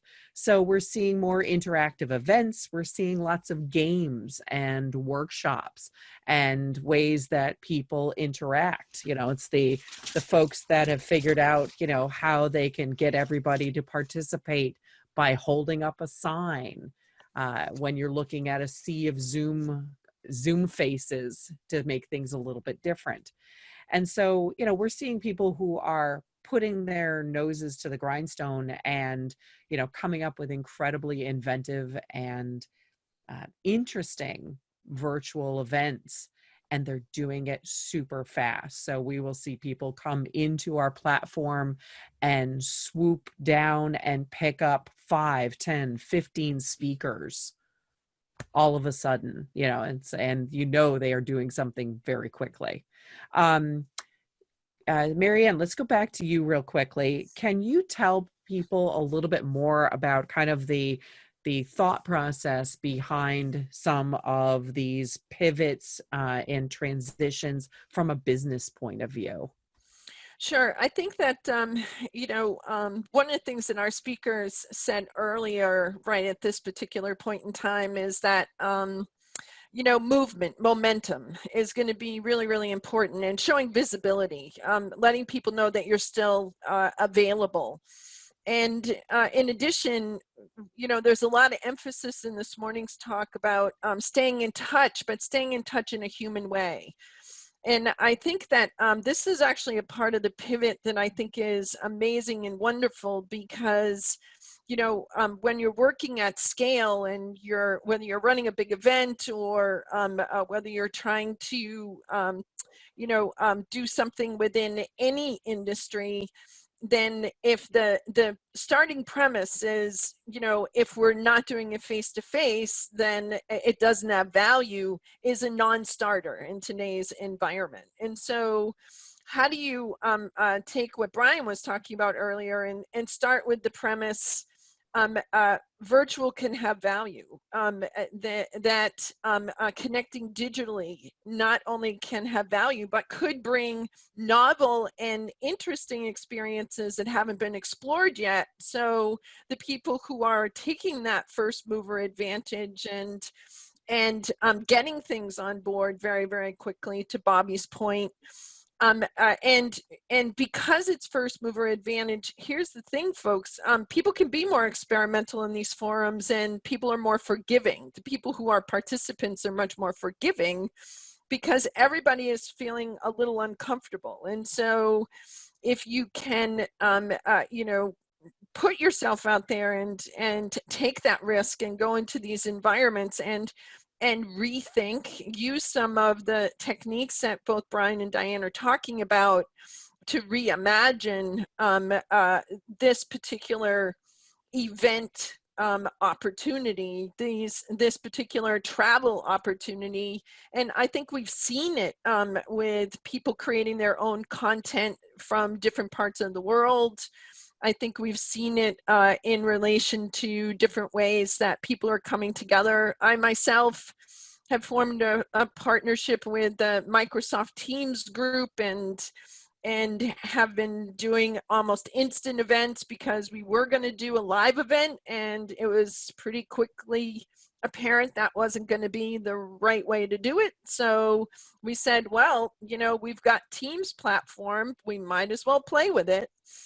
And we might Can as I well just try stuff. can I interrupt here, Bobby and Marianne? And I'd like to bring Jim in on this because this is just such a perfect moment for him to chime in here, because we've been, well, I've just participated in a couple over these past few weeks, but just as you know, you're all, Marianne, you're pointing out, Bobby, you're pointing out, there's room for error right now, even though there's no, what is it? There's no mistakes, there's no failure, because even the production companies themselves, they're catching up to what the needs and the demands are in this new space. Jim, are you, yeah? There's a battle there, and the battle is that the hotels and the all traditional facilities are looking to see how they can capture what production companies had done and build it in.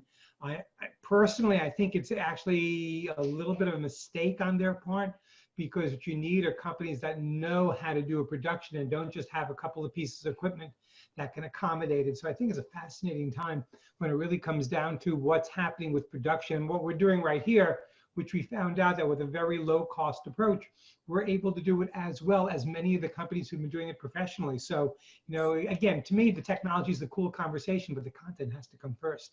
And I think that's you know, that's it. Well, I was just going to jump in and say one thing. I think Jim's right. I think what's going to end up happening is that, you know, if you're old school and you're trying to retrofit old models to the new format, you're going to fail.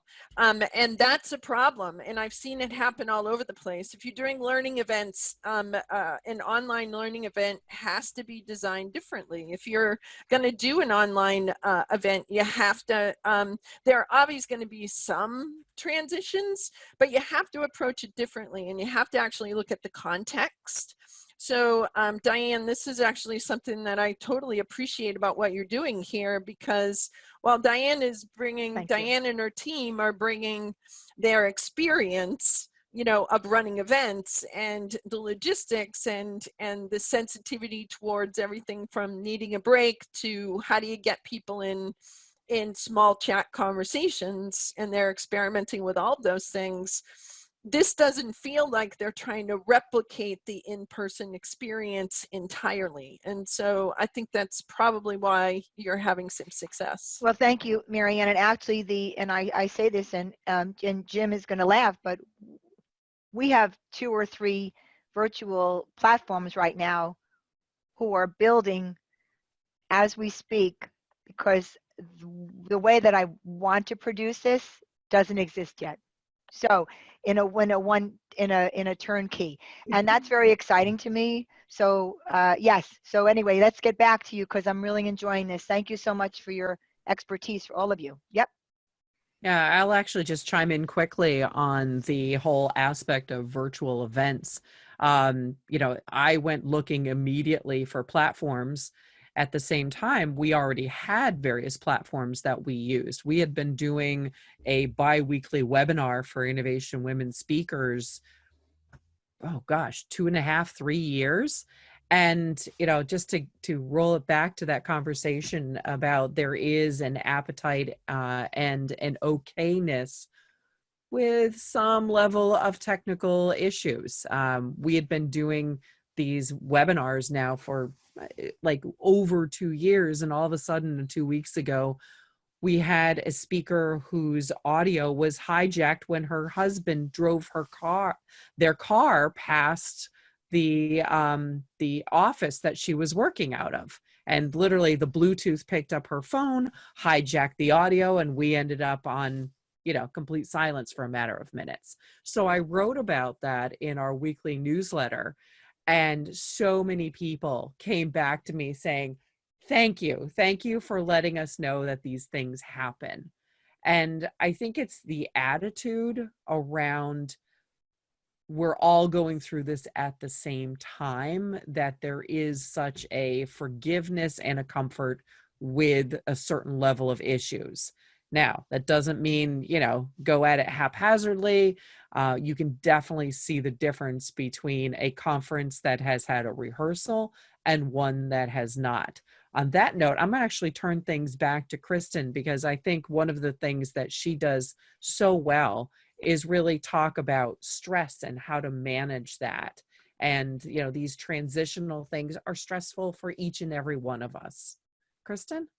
Yeah, it's great that you kind of had that sense to pivot back to me, because just as you were saying that, I felt the desire to chime in, because I think that the observation that we're all having and that you're making about kind of the imperfection of trying to quickly pivot and get onto these kind of platforms without every single detail completely ironed out is ironically, I think, a strength right now, because in addition to connecting for business reasons and content reasons and all of the reasons why we're having these meetings and these events, what we all really need, regardless of industry right now, is that we need to feel connected as people.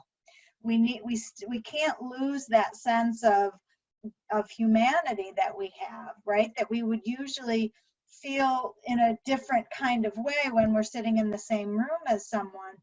And so I think that those little production foibles and technology glitches are a way of reminding us all that, we're not all turning into artificial intelligence. We are still people.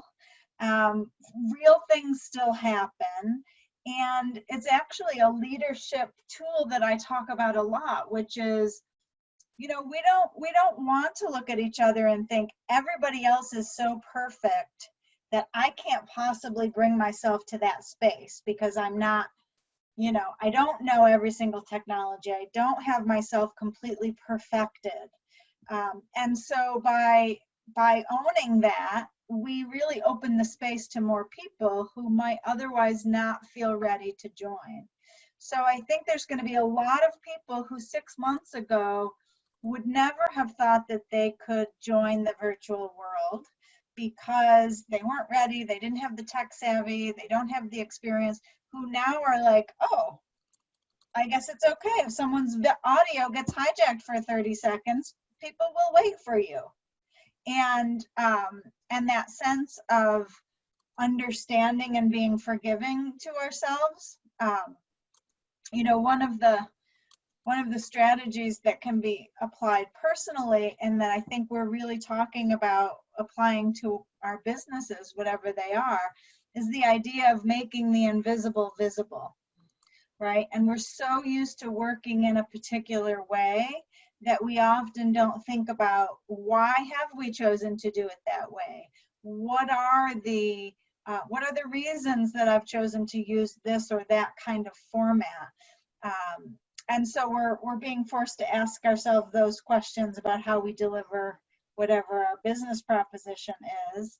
And then I'm asking people, on that personal level, as you do that, also look at yourself. Where have we moved into automatic pilot and maybe need to start thinking differently about our own sets of patterns and behaviors, and why do we do what we do, and where is that coming from?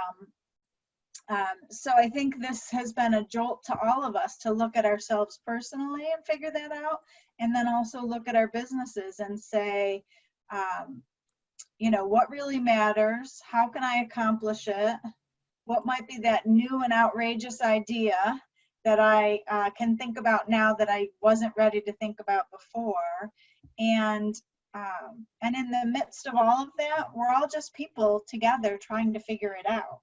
Yeah. And we don't need to hide that from each other, right? In fact, we make better connections and people feel more interested if they can relate to us. Okay, Kristen, you want to hear this? Bobby, I have to share this. I'm biting at the bit.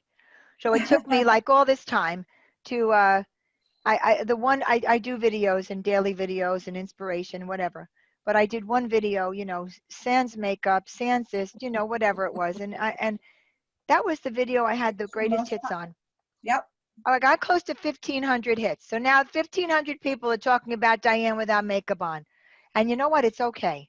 That's right. Because it's okay. But just because we have a few minutes left, 3 minutes left to this, I just want to go back to this, Bobby, and everybody, is one of the reasons, the key reasons that I wanted to do this session, this segment, and I'm so happy that you joined in, is to bring the awareness of how speakers are experts in areas to help us through this transition, through this bridge we're on. And we're allowed to laugh. So if you have a humorist, bring her on. If you have someone to educate you. So what is your thoughts, Bobby, on that? Just in the couple of minutes we have left, is how, Kristen, Marion, perfect. Absolutely brilliant with how they shared their expertise and happening now. What other thoughts can you leave us with in the next couple minutes? It's very interesting. One of my board members for Innovation Women is actually a stand-up comic. She's also a rather unique stand-up comic in that she was a venture capitalist and her primary audience is venture capital. You're talking about a stand-up comic who targets investors. Like, how absolutely focused is that? I am continually amazed at, just the expertise. I at one point was requested by an event manager to provide a speaker who was the female founder of a cybersecurity company who could talk about bug bounties. I don't know if you know what a bug bounty is, but it's when you pay developers to go and find bugs in your software. This is so detailed. And I was very impressed that I was actually able to find 2 speakers. So I think there's a sense of right now, the limits are off. The gloves are off. You can find exactly what you want out there in the speaker world. There are people who can help you convey almost any message, almost any type of experience or feeling even. And so I would invite all of you to think about, now is your opportunity to kind of, wad up your preset expectations and bring out, the crazy, bring out the outrageous. What is it you exactly want? And this Bobby, is the time to do it. Yeah, and Bobby, I think that's what today obviously was all about, to focus on is, and Kristen brought this out too, and Marianne, are the choices we have now. So there's no substitute for face-to-face, but face-to-face has almost increased in meaning now, that we have choices. Virtual might be it is acceptable now because we've been given permission to use it as a time when we can't meet face to face. But it also, I was just writing when you were all talking, is it actually might increase profitability down the road, because, for example, what if I can physically attend, what if I'm an association member, for example, and I can physically attend one association meeting, but I don't want to miss out on another? Well, maybe I have to pay to have that virtual experience by listening to that speaker. So all sorts of things, I think, regardless of what industry you're in, and the speakers represent a cross section of them all. And I think, Dianne, I think Yes. the other thing that you have said that's really important for people to remember is that we live in a multi-channel communication world now, which means these are extenders. And these extenders, the face-to-face experience is wonderful, but digital has been around for a long time, and really smart people have used it to extend the depth of a relationship, to extend an interaction, extend an experience, extend a conversation, extend a connection. And I think many of the people who have talked today have talked about the importance of getting yourself out there and hearing new ideas. And when, you talk about what's the value of experts, if the expert has been looking at different trends across different industries, then suddenly they get to help you to imagine ways that somebody from another industry is taking a particular technique and retrofitting it, and how does that fit in the particular place you're in, because you all of us live inside our worlds, and if we continue to have conversations outside our worlds, then those connections that we have that will introduce us to new ways of doing things can then be retrofitted, so we don't have to think of everything from scratch. We don't have to be complete inventors, but maybe what we're doing is we're taking ideas from all over the place, and we're melding it into what happens next in our space. Yeah, no, I listen, I love this. I love this, I'm taking copious notes here, the great pause and the extenders. Now there's something that we're all going to be using in our day-to-day. There's no question. I love this, that it's no substitute, but we're now putting a definition on it.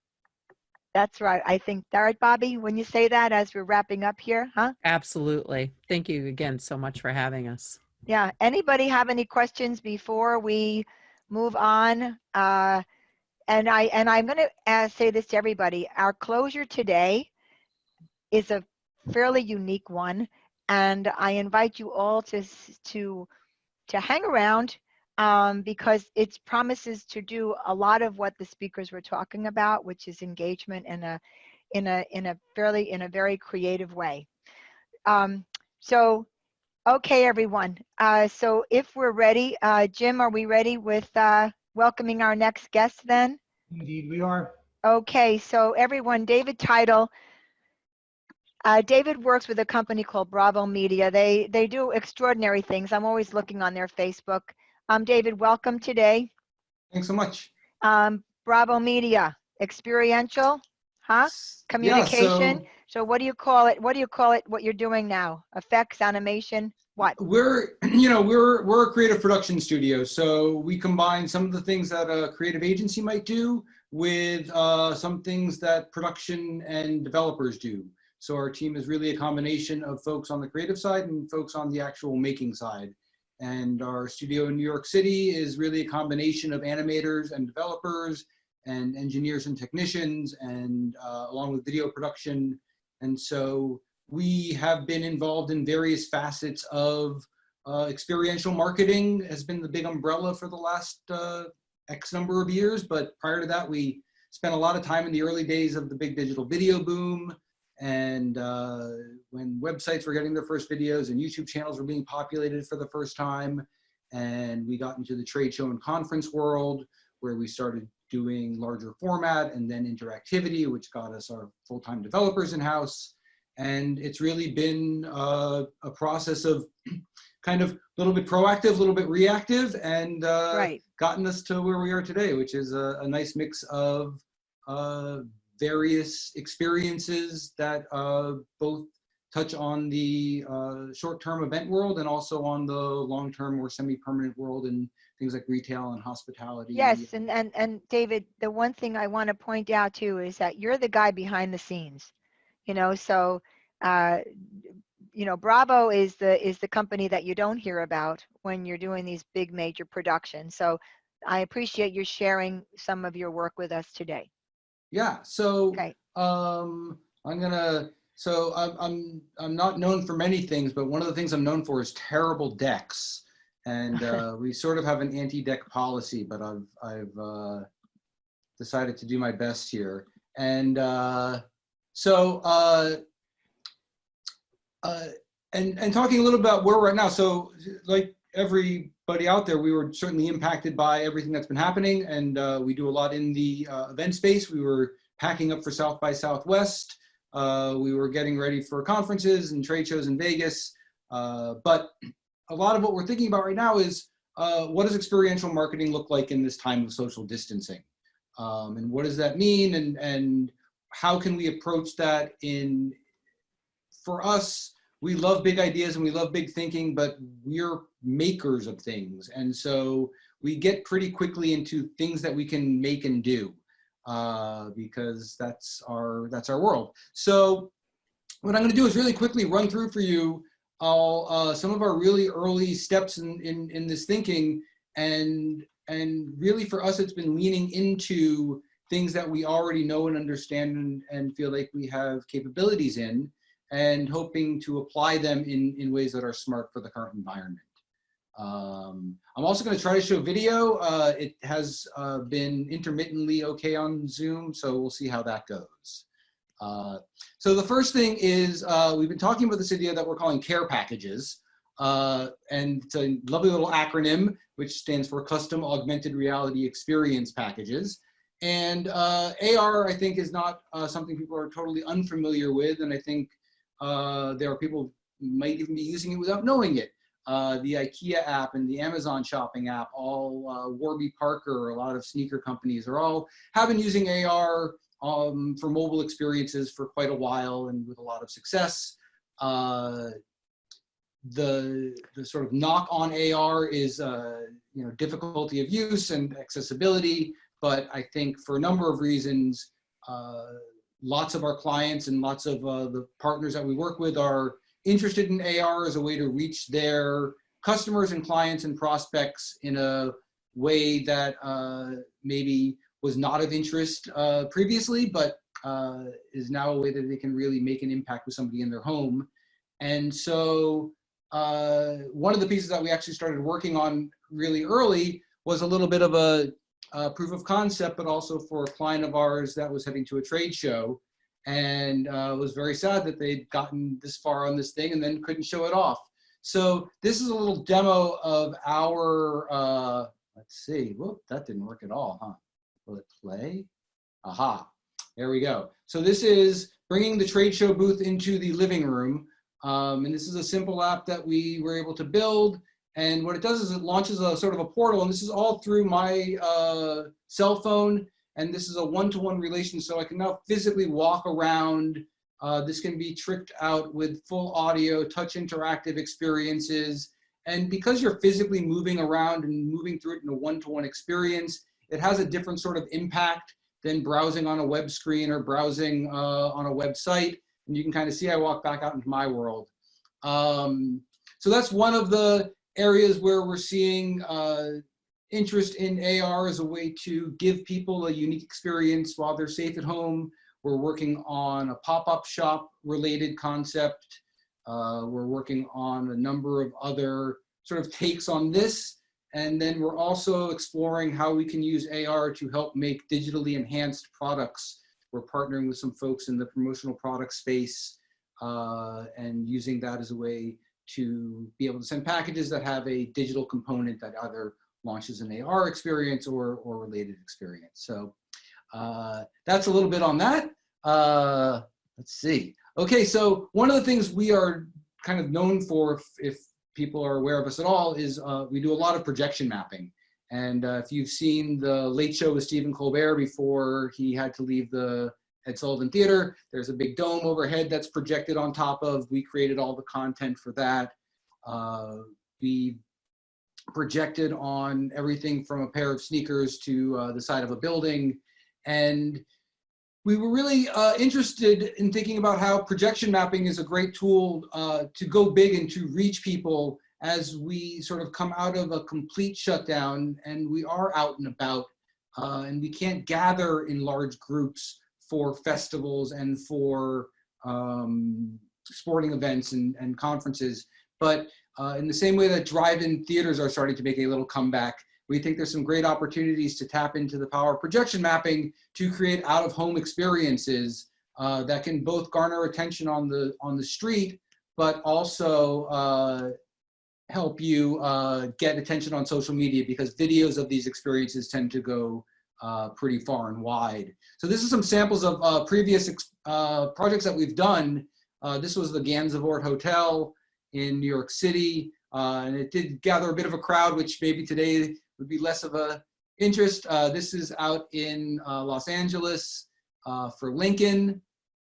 And again, great way to garner attention and make an impact, but still really trying to be aware of the current environment that we're in. So This is David, Chicago. Yep. yeah, so David, really what you're opening up here is, I mean, yes, projection mapping can be anywhere, but it's paid advertising in a sense. It's advertising. Absolutely. In It's one hand, it's marketing. it's marketing, it's advertising, it's communication. So whether it's, you know, on a street corner, or it's on a bridge, or it's on the side of your building, it's one more option for the event planner or producer to get a message out there. Yep. And there are ways to do it that are really dynamic and cost effective, and can be a lot of fun as well. And I think that's the biggest thing people need to hear, that there are ranges for this, and that there are cost-effective ranges based on a typical production budget when the normal happens, or messaging is going to have to happen sooner or later before Yep. we meet, perhaps. Yeah. And then sort of the last thing I'll touch on is really what we are already seeing as sort of the next step back into the world of interacting with people in real life. I think that the thing we've been talking with a lot of our clients about are smaller, more controlled events with fewer people that allows you to really ensure a higher level of safety. And but at the same time, you want to continue to make sure you're making an impact. Oops, this one might not play. Oh, there we go. Oh no, it's got sound. Let's turn that off. There we go. But this was, again, a combination of projection and some other technique work that we did for a private dining experience. And I think for a lot of folks, when you need to make a large impact and you can't go gigantic, you really have to think about the special things you can do that are small and personal, but that can still be a shared experience. So everyone was watching the same thing happen at the same time. And even if they were spread 6 feet apart, and being able to have this moment together and to have these immersive moments together, I think understanding that there are a lot of ways that you can engage and amaze and delight your audience, even when you're doing things on a small level. It doesn't have to be a tiny breakout room with 4 people in it, and you call it a day. Yes, So and you know, so David, here's a thought too. I'll challenge the technology. You go back a slide here, is take that concept where that was at one dinner table, and how are we going to deliver it individually to the people at home, and then maybe at the same time. And this is for the planners out there, is, you know, listen, I'm agnostic to any company, but, you know, Grubhub or Uber Eats or whoever, or your local caterer, who's going to deliver that meal that you're seeing on the screen. You're all invited at one time. Maybe there's a physical meeting going on at the same time, but then the virtual hybrid component is there as well. Jim, this is technology. Do you have any thoughts on this? You know, we've been preaching augmented reality for a long time, but it might have taken something like this to really bring those type of tools into the forefront. Love what David is showing, and also love the projection mapping. Again, it's a tool that's been around in our industry for years, but it's really nice right now. And David, don't you agree that we're able to get the planners who didn't know that something like this, I think, you know, now they know it has value for them. Not only value, but I think projection mapping, augmented reality, like none of these are so much new. Our first augmented reality project was for the Black Eyed Peas on MySpace. Mm-hmm. So that carbon dates that pretty easily. And projection we've been doing for a long time as well, but the actual accessibility of the technology, so projectors are less expensive, more powerful, smaller, brighter, more flexible, longer lasting. Augmented reality is something you can access on almost every mobile phone out in the marketplace today. Really? Yeah, you know, and what's going to really change the game, I think, because people have had AR. I mean, consider what, gosh, and Snapchat's had for a while and all these tools.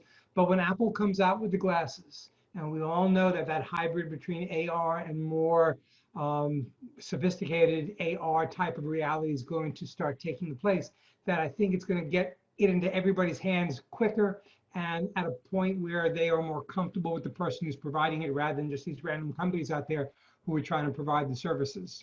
It will, and in the interim, I think mobile-based AR is a really great tool if it's used properly and used thoughtfully. And we've been doing a lot now integrating into things like Instagram and Snapchat and Facebook, which allows you to create a custom branded augmented experience that you don't have to download a separate app for. Everyone, for better or for worse, already has those apps on their phone.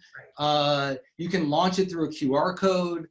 It's really, it's a super accessible technology now that's inexpensive and scalable, and when done properly really can, bring that surprise and delight to an experience. And that's what makes something experiential. Yeah, David, and I'm going to say this to everybody. I mean, Facebook is where you do a lot of your posts, right? With the LinkedIn mostly. Or LinkedIn, maybe. I knew it Yep. was, yeah, LinkedIn. Because I know you've done some amazing things. I follow you, but let's just go back to the one comment you made about, and again, this is an option for people listening. Stephanie brought this up before with the incentives of how creative people are getting with swag and having open box parties, right? So imagine something happening on your screen, coinciding with this tangible exercise of opening a box of surprises, and then you can show it right on the screen. Yep, absolutely. Yeah, I think, there's even honestly, in terms of old as new technology, the value of QR codes is something worth revisiting, because QR codes used to have the same problem, which was you had to download an app to scan the QR code to launch the thing, and then the thing was terrible. But now, again, nearly every phone out there, their camera will automatically scan a QR code and pop up a one tap to a location. And that location can be a website, that location can be inside of another app. If that app is already installed on the person's phone, it can launch video. It's again, there's some great technology out there that's tried and true. But the accessibility of it has really given it new value. Yeah, I'm seeing Jim over there because Jim's dying. Go ahead, Jim. This is right up here, but I love this idea with the QR codes. Well, here with old technology being new again, I mean, we did throw away QR codes early on because they were hideously ugly. But the bottom line was they almost ran their course before people got used to them, and then AR started coming down the pike. So the fact that I think David's absolutely right. The older technology might make a reemergence as long as it does tie into the needs of the organization, whether it's programmatic or marketing or whatever it might be. So go back to the bag of tricks you used 5-10 years ago and see what's worthwhile. Yeah. So do we have any questions for David, everybody? Because the thing is, I mean, let me ask you this, David, is there, I mean, I know you mentioned different business sectors, obviously communication, brands are brands, right? So is there any one that you see is open more to this technology than others? I mean, I think it's the industries where they've been so directly impacted and looking for solutions. The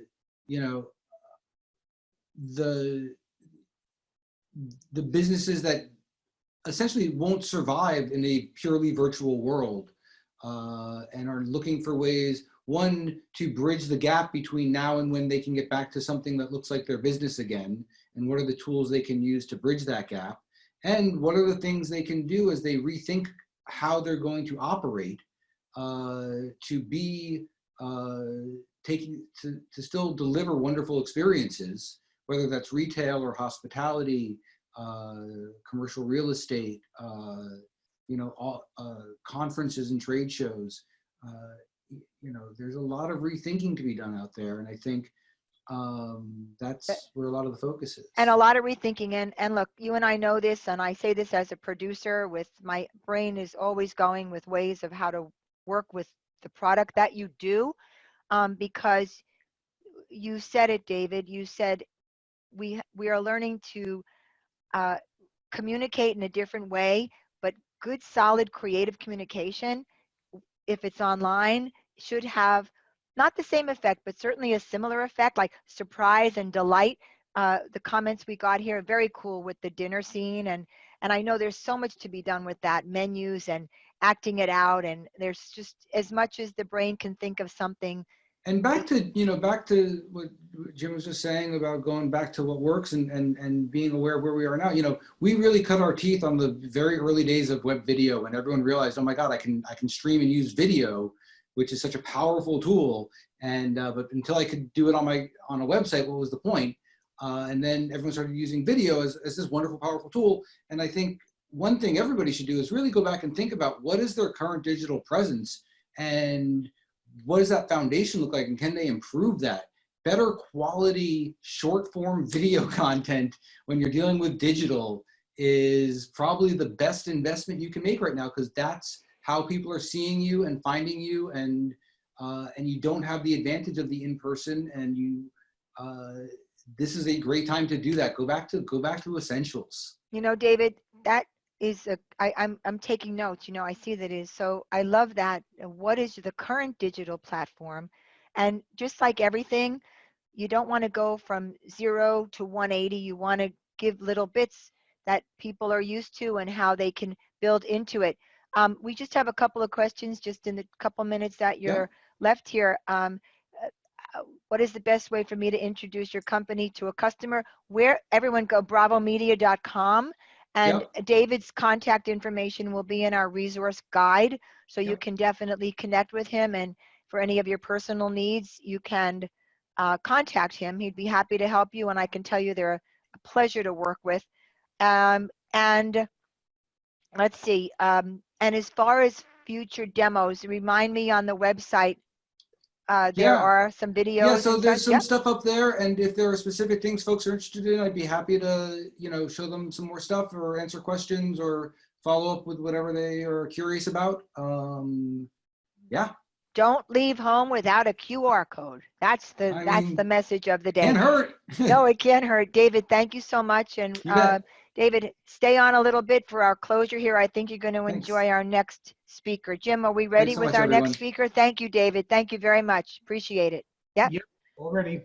All righty, everyone. So just our finale of our show, our special guest today is a world-class sleight of hand artist, author, and speaker. According to a lengthy profile in the New Yorker magazine, Jamie Ian Swiss, widely thought to have one of the most masterly sleight of hand techniques in the world. You may have seen him on one of his TV appearances, including the Today Show, the Late Late Show. He's a producer of New York's Monday Night Magic, of which I've been a fan for over 20 years. Now in its 21st year, I didn't realize that. Author of 5 books, writer, magic designer for other prominent magicians, and here for you today, including magic and a comedy duo for his friends Penn and Teller. I'm excited to welcome the James Bond with a deck of cards for a pistol, Jamie Ian Swiss. Good afternoon, everyone, and welcome. I hope you're all ready for a magic show. And the first thing I'm going to ask you all to do is a lot of people who've been watching without their video on, and it would be great if you all turn on your video cameras right now so I can see everybody who's in the audience. And I know it seems like it's an impossible idea to do magic over video, but that's exactly what we're going to try and do. Thank you, folks, for putting on your cameras. And the first thing people ask about is trick photography. What could be going on here? Special editing, special effects. Maybe there's a whole crew off camera. Maybe there's a tiger under the table. There is a tiger under the table. But for a moment, just keep your eyes right on that lousy poker hand. There's 5 cards there. Not much of a poker hand to bet on, but watch. No trick photography. And now that is a royal, straight, flush, in spades, no trick photography, just 2 hands, 5 ordinary cards, and magic. And we are ready for the impossible magic show. A couple of things I need to tell you. Up in the corner there, it's on the right, upper right corner, it says, if it says speaker view, that means that's what you are not in. It means you're in gallery view. And if it says gallery view, it means you're in speaker view. And so what that means is that right now, you should switch to gallery view, to speaker view, I'm sorry, to speaker view, which means it'll say gallery, it'll say gallery view up there if they're in speaker view, right? I think that's what it is. So that you can all see me in a large picture. That's the whole idea. Sometimes you want to see me in a large picture. Sometimes you want to see everybody else in the group, and I'll tell you about that. Also, this is the Impossible Magic Show because all magic's impossible, but this should be even more impossible. But I can't hear you. So in order to react to me, if you think that's impossible or that's amazing or that's incredible, you just give me that gesture and then I'll know that that's what you're saying. Exactly. There's Bonnie doing it and Diane, thank you very much. And if you're applauding at the end, I can't hear that either. So you can just wave your hands like this. Give yourselves a round of applause for hanging in here with me. Thank you. Terrific. You guys are great. You're going to be great. So right now, on this theme of impossible, I'm going to show you an impossible card trick. And you know, I think it's a magician's job to show you things you've never seen before and you may never see again, but things you may have heard of before. For example, just by a show of a hand like this, how many have heard of marked cards? Marked cards, cards with secret markings people use to cheat. So a few of you have heard of that, but very few people have actually seen or handled a deck. Has anyone handled a deck of marked cards ever? No, see, now it's very difficult. It takes years of expertise and practice to be able to detect marked cards. This is kind of a beginner's version. Remedial magic, okay. So that's a little joke, but these are not your ordinary marked cards. These are strange. They're marked on the edges like this. I know that looks weird, but I can show you something really interesting with that. But it's very important first that I establish that this deck is not in any special order. This is the least entertaining part of the entire show, but it's actually important. I'm going to show you these cards here. They're in no order. I can't even see them, but there's no groups of cards in numerical order or the same color or the same suit, anything like that. It's just basically random wherever it ended up last time I left it. So with that in mind, let's see. How about Bobby? Can you, Bobby, hit your space bar and then I'll be able to hear you. Bobby, if you just hit your space bar, I'll be able to hear you. Just hit it one there. And just keep it on. There you go. Hi, Bobby. How are you? Hi, how you doing? Great. Bobby, can you see these cards? In order to make this a fair selection, I'm going to run my thumb down the center of the deck and you can stop anytime. Now. And now, just to make it fair, you want me to stay right there or go for a little further or start over again? Oh, stay right there. Stay right there. Okay, very good. So take a look at that. Everybody remember Bobby's card. I'm not going to do anything sneaky with it. I'm just going to put it back in the deck just like that. Now, this is the point, of course, at which most magicians would begin to shuffle the cards. But I'm going to do something a little different. I'm going to try and unshuffle these cards. And remember I said I was going to try and show you something that you've never seen before and you may never see again. Hope I'm in frame here. And you may never see again. Well, I'm going to make good on that promise right now because as I coalesce the cards, if you look closely, it now says the word impossible 4 times on the side of that pack. 4 times for amazing, fun, engaging, and memorable, all features of the Impossible Magic Show. Also 4 times because I'm unshuffling the deck into the 4 suits: clubs, hearts, spades, and diamonds. Now here I go. I'm going to try and give this deck another unshuffle and see if I can go even further with this.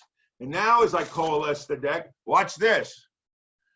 You can now see it even in the cheap seats, can't you? It now says impossible twice because the Impossible Magic Show is interactive and it's also connecting. And that's what we're all looking for these days, is connection, isn't it?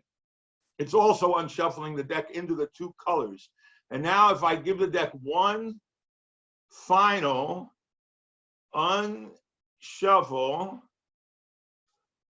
I should now have a deck that's completely unshuffled, and sure enough, it says impossible right there. But before you say that's amazing or start to applaud, there's still another question, because what does it mean to say that a deck is unshuffled? I've been unshuffling the deck. You see me shuffle it all over and over again. But remember I showed you the cards were in no particular order? Well, watch this, kids. Ace, 2, 3 of hearts, in numerical order, ace through the king of hearts, ace through the king of clubs, king through the ace of diamonds, king through the ace of spades. That's a deck in what we call new deck order. And of course, that's really impossible. That's order from chaos. But one last question, Bobby, what was your card? The 8 of hearts. The 8 of hearts, and we'll bring this into focus. Oh my God. And there it is, the 8 of hearts, and that's impossible. You guys are great. Thank you so much. Thank you very much. Great. Now, as strange as that was, thank you. You folks are terrific. We're going to go even further here, something even more impossible. We're going to try some mind reading over this connection. And to begin with, I'm going to send some thoughts out to you, and we're going to try and see who are the good receivers among you. And you should all be in gallery view for this, by the way, so that you can see as many faces as possible. Okay, you should be in gallery view. And I'm going to try and send some things out to you. And when I snap my fingers, that's the moment that you put down your first impression. If you have a piece of paper and a pen handy, it's great to write it down. You don't have to, but it's great to write it down to show people afterwards. So here we go. I'm going to begin by sending you a 2-digit number in a moment. And to just give you a little hint, it's going to be, make it a little easier, it's going to be 2 digits where both digits are odd, and they're both different from one another. So in other words, 11 is both odd, but they're the same. 15 would work. They're both odd and they're different. And now the first 2-digit number like that comes into your mind now. And if you have a piece of paper and a marker, just write that down. And now we're going to go from numbers to shapes. Simple geometric forms. I'm going to try and send you a simple geometric form, you know, like a square or rectangle, something like that. And I want you to draw outside of your number the first geometric shape that comes to your mind right now. And we'll even try that one more time, even outside of that one, like the most outermost frame. And I'm going to send you one more simple geometric shape now. All right. So not everyone is going to get this. We're going to see how people did as recipients, as recipients. My sending thoughts to you. And hold on, actually, I should put this down here just so that I can show you. Give me just a moment. Sorry, I should have done this already. Well, okay. And to begin with, the number that I was thinking of was the number 37. By a show of hands, how many got 37? Anybody get 37? Okay, I can see a couple there. I can't see the other screen. Is there folks on the other screen? And I'm going to go back. Not too many videos there on the other screen. Okay, and as far, I sent 2 shapes. I sent a triangle and a circle. How many got one of those at least? Triangle and a circle. Oh, I see a lot of hands there. Did anybody get both of them? Oh, I got a few people who got both of them too. And you know, it occurred to me, even though I have 37 there inside of my circle and triangle, actually, I first thought of 35 and I changed it. Who got 35? Anybody get 35? Yes, Jenny got 35 there. Okay, well, that's pretty good. Most of you got at least one of the images that I sent out to you. That's pretty strong. That's pretty great. And now I need someone, I'm going to try something even more difficult. I'm going to try and read someone's mind right there. Hey, Mary Ann, let me ask you a question there. Mary Ann Snow, have you got a smartphone handy? Are you pretty quick with a smartphone? And do you have good reception? Great. Could you turn on your audio for me? Sure. And you folks go into speaker view now, actually, if you want, if that's convenient for you, and you'll be able to see us as we talk to each other here. So, Marianne, I'm going to try something very difficult now, which is to try and read your mind right through this connection. It may not work. I hope you guys will bear with me. I have one thing to show you after this, no matter what. But we'll give it a try if you'll help out. And just to show you demonstrate to everyone how difficult this is. Do you use Wikipedia much? You probably do, right? Mm-hmm. Yeah, you use it a lot. If I was to ask you now, I didn't prepare you for this. If I was to ask you to take a wild guess, how many total articles there are in Wikipedia, just a wild guess, total number, what would you say? Yeah, I don't even know what that, I once you get past trillions, zillions, it's like stratosphere.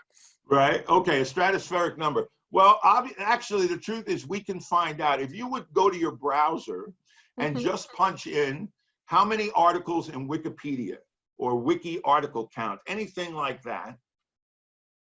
Now, the first thing that comes up is some graphs from Wikipedia that are hard to read. So just look down a little further and you should see wiki count.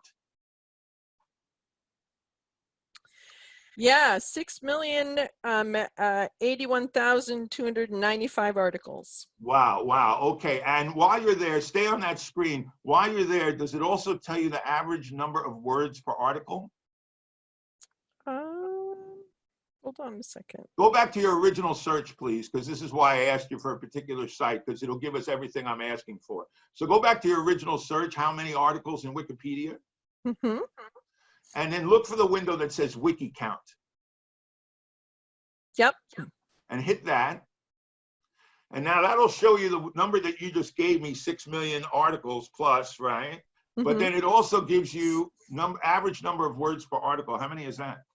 1,175 words per article. 1,175, which I'm going to put in my calculator here. And if you, meanwhile, Marianne, would hit visit Wikipedia right there and just wait for me for just a moment.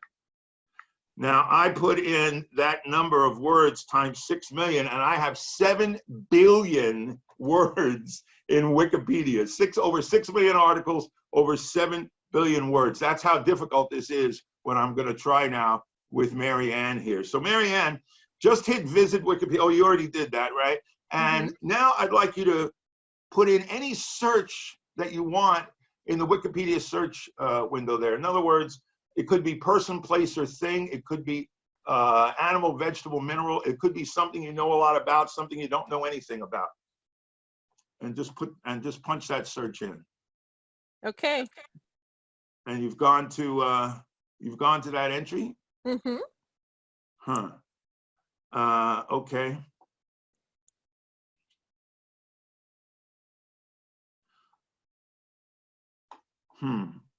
And think about that. Animal, vegetable, and mineral. Is it mineral?